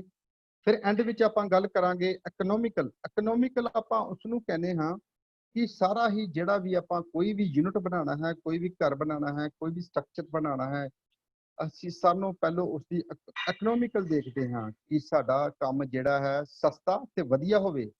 ਸਸਤੇ ਤੇ ਵਧੀਆ ਹੋਣ ਤੋਂ ਭਾਵ ਹੈ ਕਿ ਮਟੀਰੀਅਲ ਵੀ ਆਪਾਂ ਵਧੀਆ ਲਾਣਾ ਹੈ ਤੇ ਕੰਮ ਵੀ ਆਪਾਂ ਸਸਤਾ ਕਰਨਾ ਹੈ। ਇਹ ਨਾ ਹੋਵੇ ਕਿ ਸਾਡਾ ਜਿਹੜਾ ਕੰਮ ਆਪਾਂ ਕੀਤਾ ਹੈ ਉਹ ਸਾਡੀ ਜਿਹੜੀ ਹੈ ਜਿੰਨੇ ਕਿ ਸਾਡੇ ਕੋਲ ਪੈਸੇ ਹਨ ਉਸ ਤੋਂ ਵੀ ਵੱਧ ਚਲਿਆ ਜਾਵੇ ਤੇ ਸਾਡੀ ਜਿਹੜੀ ਸਾਰਾ ਹੀ ਪੈਸਿਆਂ ਦਾ ਤਾਣਾ ਬਾਣਾ ਸਾਡਾ ਹੀ ਗੜਬੜਾ ਜਾਏ। ਇਸ ਲਈ ਉਸ ਨੂੰ ਆਪਾਂ ਇਕਨੋਮਿਕਲ ਲੈ ਕੇ ਚੱਲਣਾ ਹੈ ਕਿ ਅਸੀਂ ਪੂਰੇ ਯੂਨਿਟ ਨੂੰ ਉਨੇ ਕੁ ਪੈਸੇ 'ਚ ਖੜਾ ਕਰ ਲਈਏ, ਠੀਕ ਨਾ। ਅੱਗੇ characteristic of brick will not burn buckle or melt। ਕਹਿੰਦਾ ਜਿਹੜੀ ਇੱਟ ਹੈ ਉਹ ਬਰਨ ਨਹੀਂ ਹੋਣੀ ਚਾਹੀਦੀ, ਮਤਲਬ ਉਹ ਕਾਲੀ ਨਹੀਂ ਹੋਣੀ ਚਾਹੀਦੀ, ਓਵਰ ਬਰਨਟ ਨਹੀਂ ਹੋਣੀ ਚਾਹੀਦੀ, ਮੈਲਟ ਨਹੀਂ ਹੋਣੀ ਚਾਹੀਦੀ। brick will not rot and allow terminate or invade। brick will not rust and corrode। ਕਹਿੰਦਾ ਬ੍ਰਿਕ ਨੂੰ ਨਾ ਤਾਂ ਕਦੀ ਜੰਗ ਲੱਗਣਾ ਹੈ, ਨਾ ਹੀ ਉਹਨੂੰ ਕਦੀ ਉਸ ਨੂੰ ਕੋਈ ਜੰਗ ਲੱਗਣਾ ਹੈ, ਹੈ ਨਾ। brick will not dent, ਨਾ ਹੀ ਉਹ ਮੁੜਦੀ ਹੈ। brick will not fade from the sun ultraviolet rays। ਕਹਿੰਦਾ ਕਿ ਜੇ ਇੱਟ ਮਤਲਬ ਕਿ ਧੁੱਪੇ ਪਈ ਰਹੀ ਹੈ ਤੇ ਉਸ ਦਾ ਅਲਟਰਾਵਾਇਲਟ ਰੇ ਦੇ ਕੰਟੈਕਟ ਵਿੱਚ ਆਉਣ ਦੇ ਨਾਲ ਨਾ ਹੀ ਰੰਗ ਫੇਟ ਹੋਣਾ ਹੈ। brick will not be damaged by high wind, rain or hail। ਕਹਿੰਦਾ ਕਿ ਜਿਹੜੀਆਂ ਇੱਟਾਂ ਹਨ, ਜਿਹੜੀਆਂ ਸਟੈਂਡਰਡ ਫਸਟ ਕਲਾਸ ਬ੍ਰਿਕ ਹਨ, ਉਹ ਨਾ ਹੀ ਵਿੰਡ ਦੇ ਰੂਪ ਵਿੱਚ ਕਦੀ ਡੈਮੇਜ ਹੁੰਦੀਆਂ ਹਨ, ਚਾਹੇ ਰੇਨ ਆ ਜਾਏ ਚਾਹੇ ਕੁਛ ਵੀ ਮੌਸਮ ਆ ਜਾਏ, ਉਹ ਕਦੀ ਵੀ ਖਰਾਬ ਨਹੀਂ ਹੁੰਦੀਆਂ। brick will not require constant maintenance। ਉਸ ਨੂੰ ਮੇਨਟੇਨੈਂਸ ਦੀ ਲੋੜ ਨਹੀਂ ਪੈਂਦੀ। brick will not devalue, ਨਾ ਹੀ ਉਸ ਦੀ ਵੈਲਿਊ ਘਟਦੀ ਹੈ ਸਮੇਂ ਦੇ ਅਨੁਸਾਰ। brick will not limit your personal expression। ਕਹਿੰਦਾ ਕਿ ਬ੍ਰਿਕ ਨਾ ਹੀ ਕਿਸੇ ਦੇ ਉਸਦੇ ਐਕਸਪ੍ਰੈਸ਼ਨ ਨੂੰ ਵੀ ਆਪਾਂ ਦਰਸਾ ਨਹੀਂ ਸਕਦੇ। brick will not limit your design option। ਕਹਿੰਦਾ ਕਿ ਬ੍ਰਿਕ ਨਾ ਹੀ ਤੁਹਾਡੇ ਜਿਹੜੀ ਤੁਹਾਡਾ ਡਿਜ਼ਾਈਨ ਦੀ ਕੋਈ ਵੀ ਲਿਮਿਟ ਹੈ ਉਸ ਨੂੰ ਘੱਟ ਕਰ ਸਕਦੀ ਹੈ। Advantage of brick masonry. ਹੁਣ ਆਪਾਂ ਗੱਲ ਕਰਦੇ ਹਾਂ ਕਿ ਐਡਵਾਂਟੇਜ ਕੀ ਹੁੰਦੀਆਂ ਹਨ ਬ੍ਰਿਕ ਮੈਸਨਰੀ ਦੀਆਂ। The brick masonry is cheaper than compare to stone masonry. ਆਪਾਂ ਗੱਲ ਕਰਦੇ ਹਾਂ ਕਿ ਕਹਿੰਦੇ ਹੈ ਕਿ ਜਿਹੜੀ ਬ੍ਰਿਕ ਮੈਸਨਰੀ ਹੈ ਉਹ ਸਟੋਨ ਮੈਸਨਰੀ ਨਾਲੋਂ ਸਸਤੀ ਪੈਂਦੀ ਹੈ। ਇਸੇ ਬਾਰੇ ਵੀ ਮੈਂ ਤੁਹਾਨੂੰ ਦੱਸ ਦਵਾਂ ਕਿ ਜਿਹੜੀ ਸਟੋਨ ਮੈਸਨਰੀ ਹੈ ਸਾਰਿਆਂ ਨਾਲੋਂ ਪਹਿਲਾਂ ਪੱਥਰ ਇੱਕ ਨੈਚੁਰਲ ਫਾਰਮ 'ਚ ਹੁੰਦਾ ਹੈ, ਉਸਨੂੰ ਨਾ ਹੀ ਆਰਟੀਫਿਸ਼ੀਅਲ ਫਾਰਮ 'ਚ ਜਿਸ ਤਰ੍ਹਾਂ ਆਪਾਂ ਬ੍ਰਿਕ ਤਿਆਰ ਕਰਦੇ ਹਾਂ ਉਸ ਤਰ੍ਹਾਂ ਤਿਆਰ ਨਹੀਂ ਕਰਦੇ। ਫਿਰ ਜਾਂ ਆਪਾਂ ਪੱਥਰ ਦੀ ਚਿਣਾਈ ਕਰਨੀ ਹੈ ਤੇ ਉਸ ਨੂੰ ਆਪਾਂ ਪਹਿਲਾਂ ਉਸ ਨੂੰ ਕਿਸੇ ਸ਼ੇਪ ਵਿੱਚ ਲਿਆਉਣਾ ਪਵੇਗਾ, ਚਿਣਾਈ ਦੀ ਸ਼ੇਪ ਵਿੱਚ ਲਿਆਉਣਾ ਪਵੇਗਾ। ਪਹਿਲਾਂ ਉਸ ਪੱਥਰ ਨੂੰ ਆਪਾਂ ਉਹਨੂੰ ਸ਼ੇਪ 'ਚ ਲਿਆਉਣਾ ਹੈ। ਫਿਰ ਜਦੋਂ ਉਸ ਦੀ ਆਪਾਂ ਚਿਨਾਈ ਕਰਨੀ ਹੈ ਤੇ ਉਹਦੇ ਵਾਸਤੇ ਵੀ ਸਾਨੂੰ ਬਹੁਤ ਹੀ ਸਕਿਲਡ ਲੇਬਰ ਚਾਹੀਦੀ ਹੈ। ਆਮ ਲੇਬਰ ਜਿਹੜੀ ਹੈ ਉਹ ਇਹ ਕੰਮ ਨਹੀਂ ਕਰ ਸਕਦੀ। ਫਿਰ ਇਹਦੇ ਵਿੱਚ ਜਦੋਂ ਵੀ ਆਪਾਂ ਮਸਾਲਾ ਯੂਜ਼ ਕਰਨਾ ਹੈ ਤੇ ਉਸ ਦੀ ਕੋਈ ਵੀ ਰੇਸ਼ੋ ਨਹੀਂ ਰਹਿਣੀ। ਇੱਥੇ ਲੇਅਰ ਬਣਨੀ ਹੈ, ਉੱਥੇ ਵੱਧ ਘੱਟ ਮਸਾਲਾ ਵੀ ਯੂਜ਼ ਕਰ ਸਕਦਾ ਹੈ, ਜਿਹੜਾ ਕਿ ਸਾਨੂੰ ਮਹਿੰਗਾ ਹੀ ਪੈਣਾ ਹੈ। ਠੀਕ ਹੈ। Brick are of uniform size, ਕਹਿੰਦਾ ਕਿ ਜਿਹੜੀਆਂ ਬ੍ਰਿਕ ਹੁੰਦੀਆਂ ਹਨ ਉਹ ਯੂਨੀਫਾਰਮ ਸਾਈਜ਼ 'ਚ ਹੁੰਦੀਆਂ ਹਨ। ਆਪਾਂ ਦੇਖੀਏ ਕਿ ਉਸ ਜੇ ਆਪਾਂ ਬ੍ਰਿਕ ਲਈ ਹੈ ਤੇ ਉਹਦਾ ਜਿਹੜਾ ਸਾਈਜ਼ ਹੈ 19 ਬਾਈ 9 ਬਾਈ 9 ਸੈਂਟੀਮੀਟਰ ਦਾ ਹੀ ਹੁੰਦਾ ਹੈ। ਠੀਕ ਨਾ, ਆਪਾਂ ਕਦੀ ਇਹ ਨਹੀਂ ਦੇਖਿਆ ਕਿ ਯਾਰ ਇਹਦਾ ਸਾਈਜ਼ ਵੱਖਰਾ ਹੈ ਤੇ ਦੂਜੀ ਇੱਟ ਦਾ ਸਾਈਜ਼ ਵੱਖਰਾ ਹੈ। ਉਹ ਸਾਰੀਆਂ ਜਿਹੜੀ ਬ੍ਰਿਕਸ ਹੈ ਉਹਦਾ ਸਾਈਜ਼ ਬਰਾਬਰ ਹੀ ਹੁੰਦਾ ਹੈ। ਬ੍ਰਿਕ ਆਰ ਵੈਰੀ ਵਰਕੇਬਲ, ਜਿਹੜੀ ਇੱਟ ਹੁੰਦੀ ਹੈ ਉਹ ਬੜੀ ਹੀ ਵਰਕੇਬਲ ਹੁੰਦੀ ਹੈ। ਵਰਕੇਬਲ ਦਾ ਮਤਲਬ ਕਿ ਜਿਹੜਾ ਮਿਸਤਰੀ ਕੰਮ ਕਰਦਾ ਹੈ ਉਸ ਨੂੰ ਚਿਨਾਈ ਕਰਨ ਦੇ ਵਿੱਚ ਕੋਈ ਵੀ ਪਰੇਸ਼ਾਨੀ ਨਹੀਂ ਹੁੰਦੀ, ਕਿਉਂਕਿ ਉਹਦਾ ਸ਼ੇਪ ਐਂਡ ਸਾਈਜ਼ ਜਿਹੜੀ ਹੈ ਯੂਨੀਫਾਰਮ ਮਾਤਰਾ ਵਿੱਚ ਹੁੰਦੀ ਹੈ ਤੇ ਉਹ ਜਦੋਂ ਲਗਾਉਂਦੇ ਹਨ ਤੇ ਉਹਨਾਂ ਨੂੰ ਕੋਈ ਵੀ ਦਿੱਕਤ ਨਹੀਂ ਆਉਂਦੀ। ਠੀਕ ਹੈ। Brick block do not need any dressing, ਕਹਿੰਦਾ ਕਿ ਜਿੱਥੇ ਬ੍ਰਿਕ ਰੱਖਣੀ ਹੈ ਉੱਥੇ ਨਾ ਹੀ ਕਿਸੇ ਚੀਜ਼ ਦੀ ਕੋਈ ਡਰੈਸਿੰਗ ਦੀ ਲੋੜ ਪੈਂਦੀ ਹੈ। ਥੱਲੇ ਕੋਈ ਬੈੱਡ ਬਣਾਉਣਾ ਹੈ, ਕੋਈ ਕੁਛ ਕਰਨਾ ਹੈ। ਠੀਕ ਹੈ। Brick are very light in weight, ਕਹਿੰਦਾ ਕਿ ਜਿਹੜੀ ਇੱਟ ਹੈ ਉਹ ਬਹੁਤ ਹੀ ਲਾਈਟ ਹੁੰਦੀ ਹੈ ਪੱਥਰ ਦੇ ਮੁਕਾਬਲੇ ਵਿੱਚ। ਪੱਥਰ ਦਾ ਭਾਰ ਜਿਹੜਾ ਹੈ ਉਸ ਨਾਲੋਂ 20 ਟਾਈਮ 30 ਟਾਈਮ 40 ਟਾਈਮ ਜ਼ਿਆਦਾ ਹੁੰਦਾ ਹੈ, ਜਿਹੜਾ ਆਪਾਂ ਜਦੋਂ ਵੀ ਆਪਾਂ ਸਟੋਨ ਮੈਸਨਰੀ ਕਰਦੇ ਹਾਂ। ਇਸ ਕਾਰਨ ਇਹ ਤਾਂ ਵੀ ਬੜੀ ਇਹਦਾ ਐਡਵਾਂਟੇਜ ਹੈਗੀ ਹੈ ਕਿ ਇਹਦਾ ਲਾਈਟ ਵੇਟ ਹੁੰਦਾ ਹੈ। No complicated lifting devices are necessary in brick work, ਕਹਿੰਦਾ ਕਿ ਜਦੋਂ ਆਪਾਂ ਇੱਕ ਇੱਟ ਨੂੰ ਇੱਕ ਜਗ੍ਹਾ ਤੋਂ ਦੂਸਰੇ ਜਗ੍ਹਾ ਤੇ ਪਹੁੰਚਾਉਣਾ ਹੈ ਤਾਂ ਵੀ ਸਾਨੂੰ ਕੋਈ ਕੰਪਲੀਕੇਟਡ ਡਿਵਾਈਸਿਸ ਦੀ ਲੋੜ ਨਹੀਂ ਪੈਂਦੀ, ਕਿਸੇ ਇੱਕ ਮਸ਼ੀਨਰੀ ਦੀ ਲੋੜ ਨਹੀਂ ਪੈਂਦੀ ਕਿ ਆਪਾਂ ਇੱਟ ਨੂੰ ਇੱਕ ਜਗ੍ਹਾ ਤੋਂ ਦੂਸਰੀ ਜਗ੍ਹਾ ਪਹੁੰਚਾਉਣਾ ਹੈ, ਜਿਸ ਤਰ੍ਹਾਂ ਟਰਾਲੀਆਂ ਟਰੱਕਾਂ ਵਿੱਚ ਆਸਾਨੀ ਨਾਲ ਪਹੁੰਚਾਈ ਜਾ ਸਕਦੀ ਹੈ। There is no problem to its availability, ਕਹਿੰਦਾ ਕਿ ਇਹਦੀ ਜਿਹੜੀ ਅਵੇਲੇਬਿਲਿਟੀ ਜਿਹੜੀ ਹੈ ਬੜੀ ਹੀ ਨਾਰਮਲ ਹੈ, ਆਸਾਨੀ ਨਾਲ ਸਾਨੂੰ ਮਿਲ ਜਾਂਦੀ ਹੈ। They do not require transportation from long distance, ਕਹਿੰਦਾ ਕਿ ਸਾਨੂੰ ਕੋਈ ਜ਼ਿਆਦਾ ਦੂਰ ਤੋਂ ਇਹਦੀ ਟਰਾਂਸਪੋਰਟੇਸ਼ਨ ਕਰਨ ਵਾਸਤੇ ਵੀ ਸਾਨੂੰ ਕੋਈ ਲੋੜ ਨਹੀਂ ਪੈਂਦੀ ਹੈ। ਲਾਗੇ ਲਾਗੇ ਹੀ ਇਹਦੇ ਭੱਠੇ ਲੱਗੇ ਹੁੰਦੇ ਹਨ, ਇਹ ਸਾਨੂੰ ਆਸਾਨੀ ਨਾਲ ਮਿਲ ਜਾਂਦੀ ਹੈ। ਕੋਈ ਸਾਨੂੰ ਜ਼ਿਆਦਾ ਕੈਰੇਜ ਵੀ ਇਹਦੇ 'ਚ ਨਹੀਂ ਪੈਂਦਾ। Brick work can be done by the less skill labour, ਕਹਿੰਦਾ ਕਿ ਬ੍ਰਿਕ ਕਰਨ ਵਰਕ ਜਿਹੜਾ ਹੈ ਇੱਕ ਟੌਪ ਸਕਿਲ ਵਰਕਰ ਤੋਂ ਇਲਾਵਾ ਆਮ ਵਰਕਰ ਵੀ ਇਸ ਨੂੰ ਕਰ ਸਕਦਾ ਹੈ। ਇਹਦੇ ਵਿੱਚ ਕੋਈ ਵੀ ਸਾਨੂੰ, ਜਿਸ ਤਰ੍ਹਾਂ ਆਪਾਂ ਸਟੋਨ ਮੈਸਨਰੀ ਦੀ ਗੱਲ ਕਰ ਲਈਏ, ਉਹਦੇ ਵਿੱਚ ਜਿਹੜੀ ਵੀ ਸਟੋਨ ਮੈਸਨਰੀ ਦੇ ਵਿੱਚ ਸਕਿਲਡ ਵਰਕਰ ਹੀ ਕੰਮ ਕਰ ਸਕਦਾ ਹੈ। ਉਹਦੇ ਜੁਆਇੰਟਾਂ ਦਾ ਹਿਸਾਬ ਰੱਖਣਾ, ਉਸ ਨੂੰ ਪ੍ਰੋਪਰ ਸ਼ੇਪ ਦੇਣੀ, ਠੀਕ ਨਾ, ਐਂਗਲ ਮੇਨਟੇਨ ਰੱਖਣੇ, ਉਹਦੇ ਵਿੱਚ ਸਕਿਲ ਵਰਕਰ ਦੀ ਲੋੜ ਪੈਂਦੀ ਹੈ। ਪਤਾ ਜਦੋਂ ਆਪਾਂ ਬ੍ਰਿਕ ਮੈਸਨਰੀ ਕਰਦੇ ਹਾਂ ਇਹਦੇ ਵਿੱਚ ਸਾਨੂੰ ਕਿਸੇ ਵੀ ਤਰ੍ਹਾਂ ਦੇ ਸਕਿਲ ਵਰਕਰ ਦੀ ਲੋੜ ਨਹੀਂ ਪੈਂਦੀ, ਇਸ ਵਿੱਚ ਆਮ ਵਰਕਰ ਹੀ ਇਸ ਕੰਮ ਨੂੰ ਕਰ ਸਕਦਾ ਹੈ। Brick can be done by the less skill worker, bonding strength is very good, ਕਹਿੰਦਾ ਕਿ ਜਿਹੜੀ ਬ੍ਰਿਕ ਦੀ ਬੌਂਡਿੰਗ ਸਟਰੈਂਥ ਹੁੰਦੀ ਹੈ, ਬੌਂਡ ਬਣਦਾ ਹੈ, ਉਹ ਬਹੁਤ ਹੀ ਸੁਚੱਜਾ ਬਣਦਾ ਹੈ। And brick work is more durable, ਜਿਹੜਾ ਬ੍ਰਿਕ ਵਰਕ ਹੈ ਉਹ ਜ਼ਿਆਦਾ ਹੰਢਣਸਾਰ ਹੁੰਦਾ ਹੈ।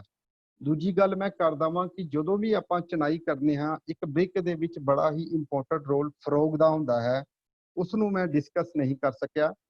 ਫਰੋਗ, ਜਦੋਂ ਵੀ ਆਪਾਂ ਇੱਟ ਦੀ ਚਿਨਾਈ ਕਰਦੇ ਹਾਂ ਤੇ ਜਿਹੜਾ ਇਹਦੇ ਵਿੱਚ ਫਰੋਗ ਹੁੰਦਾ ਹੈ, ਡਿਪਰੈਸ਼ਨ ਹੁੰਦਾ ਹੈ, ਜਿਸ ਨੂੰ ਆਪਾਂ ਡੱਡੂ ਵੀ ਕਹਿ ਦਿੰਦੇ ਹਾਂ, ਉਸ ਨੂੰ ਆਪਾਂ ਉਤਲੇ ਪਾਸੇ ਰੱਖਦੇ ਹਾਂ। ਉਸ ਦੇ ਉਪਲੇ ਪਾਸੇ ਰੱਖਣ ਦਾ, ਚਾਹੇ ਇੱਟ ਦੇ ਬਣਾਉਣ ਦੇ ਵਿੱਚ ਉਸ ਨੂੰ ਬਣਾਉਣ ਦਾ ਕੀ ਰੀਜ਼ਨ ਹੈ?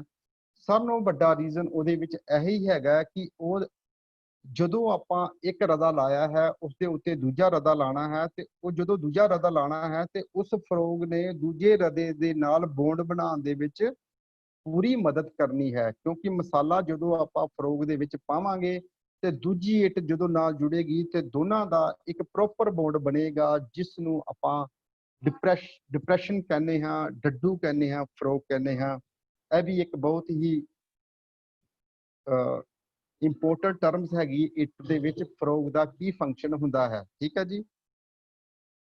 ਇਹ ਦੇਖੋ ਭੱਠਾ ਹੈ, ਭੱਠੇ ਦੇ ਵਿੱਚ ਤਸਵੀਰਾਂ ਹਨ, ਜਿਸ ਤਰ੍ਹਾਂ ਇੱਟ ਬਣਦੀ ਹੈ, ਕਿਸ ਤਰ੍ਹਾਂ ਪਥੇਰ ਇੱਟ ਪੱਕਦੇ ਹਨ, ਕਿਸ ਤਰ੍ਹਾਂ ਉਸ ਨੂੰ ਪਹਿਲੋਂ ਕੱਚੀ ਮਿੱਟੀ ਬਣਾਉਂਦੇ ਹਨ, ਫਿਰ ਉਸ ਨੂੰ ਮਿੱਟੀ ਦੇ ਬਲੋਕਾਂ ਵਿੱਚ ਬਣਾਉਂਦੇ ਹਨ, ਫਿਰ ਉਸ ਬਲੋਕਾਂ ਨੂੰ ਲੈ ਕੇ ਭੱਠੇ ਵਿੱਚ ਜਾਂਦੇ ਹਨ, ਉਹ ਸਟੈਕਿੰਗ ਕਰਦੇ ਹਨ, ਅੱਗ ਲਾਉਂਦੇ ਹਨ, ਫਿਰ ਅੱਗ ਲਾਉਣ ਦਾ ਵੀ ਇੱਕ ਪ੍ਰੋਪਰ ਤਰੀਕਾ ਹੁੰਦਾ ਹੈ, ਠੀਕ ਨਾ। ਇਹ ਬੜੇ ਹੀ ਸਕਿਲਡ ਵਰਕਰ ਹੁੰਦੇ ਹਨ, ਐਸੇ ਆਮ ਬੰਦਾ ਨਹੀਂ ਬਣਾ ਸਕਦਾ, ਠੀਕ ਹੈ ਜੀ। ਅੱਗੇ ਚਲੀਏ ਆਪਾਂ। ਮੈਨੂਫੈਕਚਰਿੰਗ ਆਫ ਬ੍ਰਿਕ ਕਹਿੰਦਾ ਹੁਣ ਇੱਟ ਬਣਦੀ ਕਿਸ ਤਰ੍ਹਾਂ ਹੈ। ਕਹਿੰਦਾ raw material like flash ash lime sand and gypsum fly ash cement sand are manually fed into a pan mixture where the water is added in the required proportion. For intimate mixing, the proportion of the raw material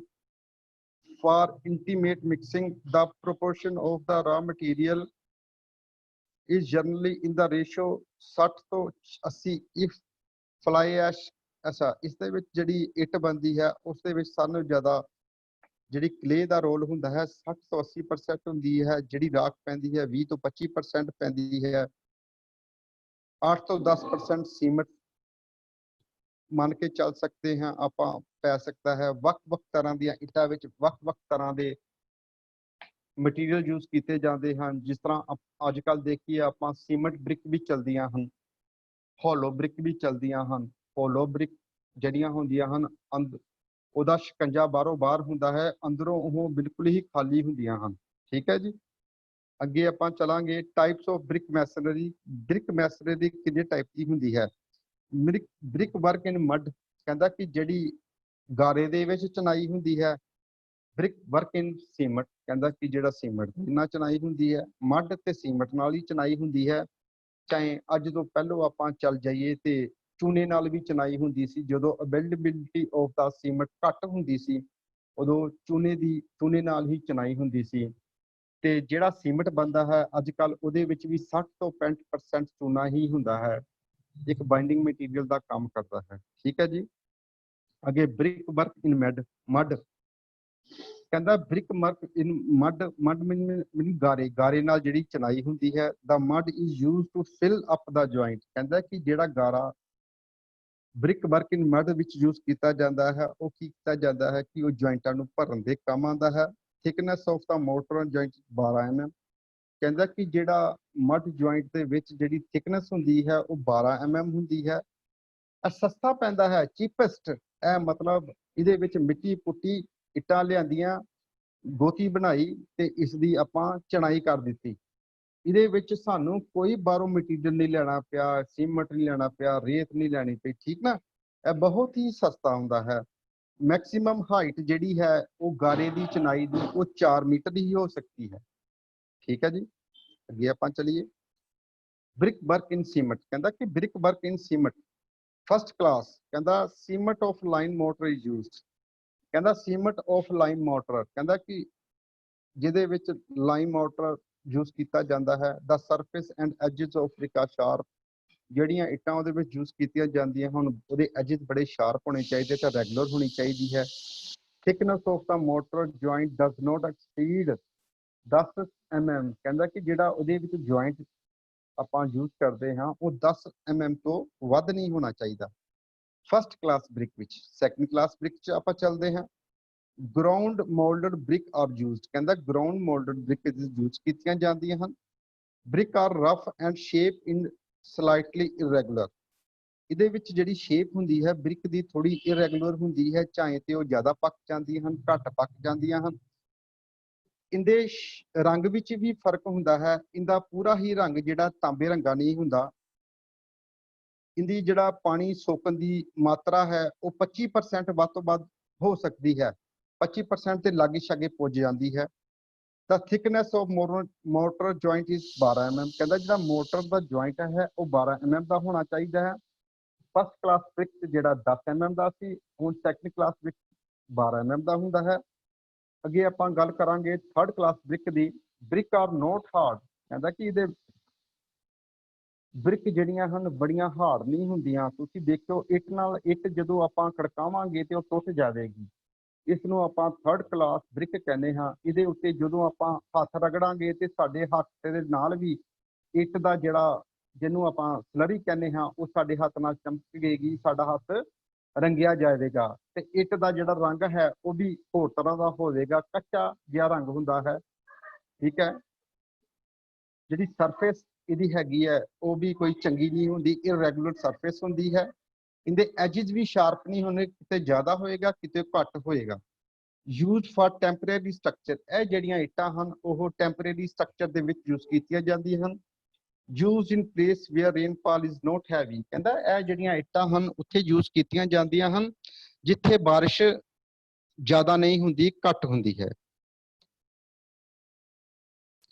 size of brick, size of brick ਦੇ ਬਾਰੇ ਆਪਾਂ ਪਹਿਲਾਂ ਵੀ ਗੱਲ ਕਰ ਚੁੱਕੇ ਹਾਂ ਕਿ ਜਿਹੜਾ ਸਟੈਂਡਰਡ ਸਾਈਜ਼ ਹੈ ਬ੍ਰਿਕ ਦਾ 19 ਬਾਈ 9 ਸੈਂਟੀਮੀਟਰ ਹੁੰਦਾ ਹੈ। ਇਸ ਦੇ ਵਿੱਚ ਇਹ standard size metric brick has continued dimension, ਅੱਛਾ ਇਹ mm ਚ ਦਿੱਤੀਆਂ ਹਨ। ਇਹਦੇ ਵਿੱਚ ਆਪਾਂ ਡਿਸਕਸ ਨਹੀਂ ਕਰਾਂਗੇ ਕਿਉਂਕਿ ਜੇ ਆਪਾਂ ਇਹ ਚ ਡਿਸਕਸ ਕਰਾਂਗੇ ਤੇ ਆਪਾਂ ਨੂੰ ਕਨਫਿਊਜ਼ਨ ਹੋ ਜਾਏਗੀ। ਆਪਾਂ ਇੱਕੋ ਹੀ ਯੂਨਿਟ ਲੈ ਕੇ ਚੱਲੀਏ ਜਿਹੜਾ 19 ਬਾਈ 9 ਸੈਂਟੀਮੀਟਰ ਹੁੰਦਾ ਹੈ। ਮੈਸਨਰੀ ਜੁਆਇੰਟ, ਹੁਣ ਇਹਦੇ ਵਿੱਚ ਜੁਆਇੰਟਾਂ ਦੀ ਗੱਲ ਆ ਜਾਏਗੀ ਕਿ ਜਿਹੜੀ ਇੱਟ ਦੇ ਵਿੱਚ ਕਿਹੜੇ ਕਿਹੜੇ ਤਰ੍ਹਾਂ ਦੇ ਜੁਆਇੰਟ ਜਿਹੜੇ ਹਨ ਯੂਜ਼ ਕੀਤੇ ਜਾਂਦੇ ਹਨ। ਵੈਦਰਿੰਗ ਜੁਆਇੰਟ, ਕਹਿੰਦਾ mortar joint has sloped downward edge, ਕਹਿੰਦਾ ਵੈਦਰ ਜੁਆਇੰਟ ਦੇ ਵਿੱਚ ਇਹ ਹੁੰਦਾ ਹੈ ਕਿ ਜਿਹੜਾ ਇਹਦਾ ਜੁਆਇੰਟ ਹੁੰਦਾ ਹੈ ਉਹਦੀ ਜਿਹੜੀ ਢਾਲ ਹੈ ਉਹ ਥੱਲੇ ਪਾਸੇ ਨੂੰ ਕੀਤੀ ਜਾਂਦੀ ਹੈ। ਕਨਕੇਵ ਜੁਆਇੰਟ, ਜੁਆਇੰਟ ਕਨਕੇਵ ਇਨਵਰਸ, ਕਹਿੰਦਾ ਹੈ ਕਿ ਇਹ ਕਨਕੇਵ ਜੁਆਇੰਟ ਉਹ ਹੁੰਦੇ ਹਨ ਜਦੋਂ ਆਪਾਂ ਪਲਸਤਰ ਚ ਜੋੜ ਕਰਦੇ ਹਾਂ ਤੇ ਇਹਦਾ ਜਿਹੜਾ ਪਾਣੀ ਦੀ ਢਲਾਣ ਹੈ ਉਹ ਅੰਦਰਲੇ ਪਾਸੇ ਕੀਤੀ ਜਾਂਦੀ ਹੈ। ਵੀ joint, motor joint in flush with the brick surface. Racked joint, a large portion of the motor joint is racked out, not a safe impermeable joints. Strip joint, a medium large portion of the motor joint is a safe permeable joint. Struck joint, motor joint has slope upward edge. Tool used in brick masonry, ਹੁਣ ਆਪਾਂ ਟੂਲਾਂ ਦੀ ਗੱਲ ਕਰਾਂਗੇ ਕਿ brick ਮੈਸਨਰੀ ਦੇ ਵਿੱਚ ਕਿਸ ਕਿਸ ਤਰ੍ਹਾਂ ਦੇ ਟੂਲਾਂ ਦਾ ਇਸਤੇਮਾਲ ਕੀਤਾ ਜਾਂਦਾ ਹੈ। Trowel, plumb bob, hammer, spirit level, mason square, steel tape. ਸਾਨੂੰ ਪਰ ਕਾਂਡੀ ਦੀ ਗੱਲ ਕਰਦਾ ਹੈ, ਪਲੰਬ ਬੌਬ ਦੀ ਗੱਲ ਕਰਦਾ ਹੈ ਜਿਹੜਾ ਆਪਾਂ ਨੂੰ ਸਟੇਟ ਦੱਸਦਾ ਹੈ, ਹੈਮਰ ਜਿਹੜਾ ਇੱਟਾਂ ਨੂੰ ਤੋੜਨ ਦੇ ਕੰਮ ਆਉਂਦਾ ਹੈ, ਵੱਧ ਘੱਟ ਇੱਟ ਕਰਦਾ ਹੈ। ਸਪਿਰਿਟ ਲੈਵਲ ਜਿਹੜਾ ਲੈਵਲ ਦੇ ਵਿੱਚ ਰਦੀਆਂ ਨੂੰ ਲਾਉਣ ਦਾ ਕੰਮ ਕਰਦਾ। ਮੈਸਨ ਸਕੇਅਰ ਜਿਹੜੇ ਐਜਾਂ ਨੂੰ ਮਾਪਣ ਦੇ ਕੰਮ ਆਉਂਦੇ ਹਨ ਕਿ ਸਹੀ ਚੱਲਣ ਡਿਆ ਸਾਡਾ ਕੋਰਨਰ ਕਿਤੇ ਡਿਸਟਰਬ ਨਹੀਂ ਹੋ ਰਿਹਾ। ਸਟੀਲ ਟੇਪ ਜਿਹੜੀ ਸਾਨੂੰ ਮਿਣਤੀ ਦੇ ਕੰਮ ਵਿੱਚ ਆਉਂਦੀ ਹੈ। ਇਹ ਸਾਰੇ ਹੀ ਜਿਹੜੇ ਟੂਲ ਹਨ ਉਹ ਮੈਸਨਰੀ ਦੇ ਵਿੱਚ, ਬ੍ਰਿਕ ਮੈਸਨਰੀ ਸਾਰੇ ਤਰ੍ਹਾਂ ਦੀ ਮੈਸਨਰੀ ਦੇ ਵਿੱਚ ਇਸਤੇਮਾਲ ਕੀਤੇ ਜਾਂਦੇ ਹਨ। ਬ੍ਰਿਕ ਕੋਰਸ ਐਂਡ ਕਲੋਜ਼ਰ, ਹੁਣ ਕਈ ਤਰ੍ਹਾਂ ਦੇ ਜਿਹੜੇ ਜੋੜ ਹਨ ਉਹ ਬ੍ਰਿਕ ਮੈਸਨਰੀ ਦੇ ਵਿੱਚ ਇਸਤੇਮਾਲ ਕੀਤੇ ਜਾਂਦੇ ਹਨ। ਕੀਨ ਕਲੋਜ਼ਰ, ਅ ਬ੍ਰਿਕ ਕੱਟ ਇਨ ਹਾਫ ਡਾਊਨ ਇਟਸ ਲੈਂਥ, ਕਹਿੰਦਾ ਕਿ ਬ੍ਰਿਕ ਨੂੰ ਜਦੋਂ ਅੱਧਿਓਂ ਕੱਟਿਆ ਜਾਂਦਾ ਹੈ ਉਸ ਨੂੰ ਕਲੀਨ ਕਲੋਜ਼ਰ ਕਹਿੰਦੇ ਹਨ। ਕਲੀਨ ਕਲੋਜ਼ਰ ਉਸ ਨੂੰ ਕਹਿੰਦੇ ਹਨ ਬ੍ਰਿਕ ਕੱਟ। ਇਹ ਦੇਖੋ ਨਾਲ ਹੀ ਚਿੱਤਰ ਵੀ ਦਰਸਾਇਆ ਗਿਆ ਹੈ ਕਿ ਕੀਨ ਕਲੋਜ਼ਰ ਕਿਸ ਨੂੰ ਕਹਿੰਦੇ ਹਨ। ਸਾਨੂੰ ਉੱਥੇ ਵੇਖੋ ਕਿ ਇਹ ਕੀਨ ਕਲੋਜ਼ਰ ਇੱਟ ਨੂੰ ਜਦੋਂ ਲੰਬੇ ਰੁੱਖ ਵੀ ਕੱਟਿਆ ਜਾਂਦਾ ਹੈ ਤੇ ਉਸ ਨੂੰ ਆਪਾਂ ਕੀਨ ਕਲੋਜ਼ਰ ਕਹਿੰਦੇ ਹਨ। ਕਿੰਗ ਕਲੋਜ਼ਰ ਕਿਸ ਨੂੰ ਕਹਿੰਦੇ ਹਨ? ਕਿੰਗ ਕਲੋਜ਼ਰ ਨੂੰ ਜਦੋਂ ਇੱਟ ਨੂੰ ਆਪਾਂ ਸਾਈਡ ਤੋਂ ਕੱਟਦੇ ਹਾਂ ਉਸ ਨੂੰ ਆਪਾਂ ਕਿੰਗ ਕਲੋਜ਼ਰ ਕਹਿੰਦੇ ਹਨ। ਥ੍ਰੀ ਕੁਆਡਰੈਂਟ ਦੇਖੋ ਕਿ ਥ੍ਰੀ ਕੁਆਡਰੈਂਟ ਦੇ ਵਿੱਚ ਇੱਟ ਨੂੰ ਕਿਸ ਰੂਪ ਵਿੱਚ ਕੱਟਿਆ ਜਾਂਦਾ ਹੈ। ਜਦੋਂ ਉਸ ਨੂੰ ਉਸ ਦਾ ਚੌਥਾ ਹਿੱਸਾ ਕੱਟਿਆ ਜਾਂਦਾ ਹੈ ਉਸ ਨੂੰ ਆਪਾਂ ਕੁਆਡਰੈਂਟ ਕਹਿੰਦੇ ਹਾਂ। ਹਾਫ ਬੈਟ, ਅੱਧੀ ਇੱਟ ਨੂੰ ਜਦੋਂ ਕੱਟਿਆ ਜਾਂਦਾ ਹੈ। Quarter bat, a brick cut to a quarter of its length, ਜਦੋਂ ਕੁਆਟਰ ਦੇ ਰੂਪ ਵਿੱਚ ਇੱਟ ਨੂੰ ਕੱਟਿਆ ਜਾਂਦਾ ਹੈ ਉਸ ਨੂੰ ਆਪਾਂ ਕੁਆਟਰ ਬੈਟ ਕਹਿੰਦੇ ਹਾਂ। ਬੌਂਡ ਇਨ ਬ੍ਰਿਕ ਵਰਕ, ਕਹਿੰਦਾ ਕਿ ਕਿੰਨੇ ਕੁ ਤਰ੍ਹਾਂ ਦੇ ਬੌਂਡ ਹੁੰਦੇ ਹਨ ਜਿਹੜੇ ਇੱਟ ਦੀ ਚਨਾਈ ਦੇ ਵਿੱਚ ਕੰਮ ਆਉਂਦੇ ਹਨ। English bond, Flemish bond, header bond, stretcher bond, facing bond, English cross bond, brick on edge bond, Dutch bond, racking bond, garden wall bond. ਆਪਾਂ ਇਸ ਬੌਂਡਾਂ ਦੀ ਡਿਟੇਲ ਵਿੱਚ ਨਾ ਹੀ ਜਾਵਾਂਗੇ ਕਿਉਂਕਿ ਸਾਡਾ ਅੱਗੇ ਵੀ ਕਾਫੀ ਮਟੀਰੀਅਲ ਪਿਆ ਹੈ। ਅੱਗੇ ਆਪਾਂ ਸਟੈਚਰ ਬੌਂਡ ਦੀ ਗੱਲ ਕਰਾਂਗੇ। ਸਟੈਚਰ ਬੌਂਡ ਆਪਾਂ ਉਸ ਨੂੰ ਕਹਿੰਦੇ ਹਾਂ ਕਿ ਬ੍ਰਿਕਰ ਆਰ ਲੇਡ ਇਨ ਸਟੈਚਰ, ਜਦੋਂ ਬ੍ਰਿਕ ਸਟੈਚਰ ਦੇ ਰੂਪ ਵਿੱਚ ਲੱਗੀ ਹੋਵੇ ਉਸ ਨੂੰ ਆਪਾਂ ਸਟੈਚਰ ਬੌਂਡ ਕਹਿੰਦੇ ਹਾਂ। ਇਸ ਪਿਕਚਰ ਵਿੱਚ ਵੀ ਦਰਸਾਇਆ ਗਿਆ ਹੈ। ਦੇਖੋ ਸਟੈਚਰ ਜਿਹੜਾ ਹੈ ਬ੍ਰਿਕ ਦਾ ਸਾਨੂੰ ਜਿਹੜਾ ਲੰਬਾ ਹਿੱਸਾ ਹੁੰਦਾ ਹੈ ਉਸ ਨੂੰ ਆਪਾਂ ਸਟੈਚਰ ਕਹਿੰਦੇ ਹਾਂ ਤੇ ਇਹ ਸਟੈਚਰ ਬੌਂਡ ਦੇ ਰੂਪ ਵਿੱਚ ਹੀ ਇਹ ਦੀਵਾਰ ਦੀ ਚਨਾਈ ਕੀਤੀ ਗਈ ਹੈ। use in ball of half brick in thickness due to its content occurrence in the last position. It also called chimney bond, running bond. This bond does not develop proper internal bond. ਕਹਿੰਦਾ ਕਿ ਇਹ ਜਿਹੜੀ ਚਨਾਈ ਹੈ ਉਹ ਕੋਈ proper develop ਨਹੀਂ ਕਰ ਸਕਦੀ ਬੌਂਡ ਨੂੰ। ਠੀਕ ਹੈ ਜੀ। ਅੱਗੇ ਡਿਫੈਕਟ ਇਨ ਬ੍ਰਿਕ ਮੈਸਨਰੀ ਕਹਿੰਦੇ ਕਿ ਹੁਣ ਉਨਤਾਈਆਂ ਕੀ ਹੁੰਦੀਆਂ ਹਨ ਬ੍ਰਿਕ ਮੈਸਨਰੀ ਦੇ ਵਿੱਚ। Sulfate attack. Sulfate salt present in the brickwork react with alumina content of cement.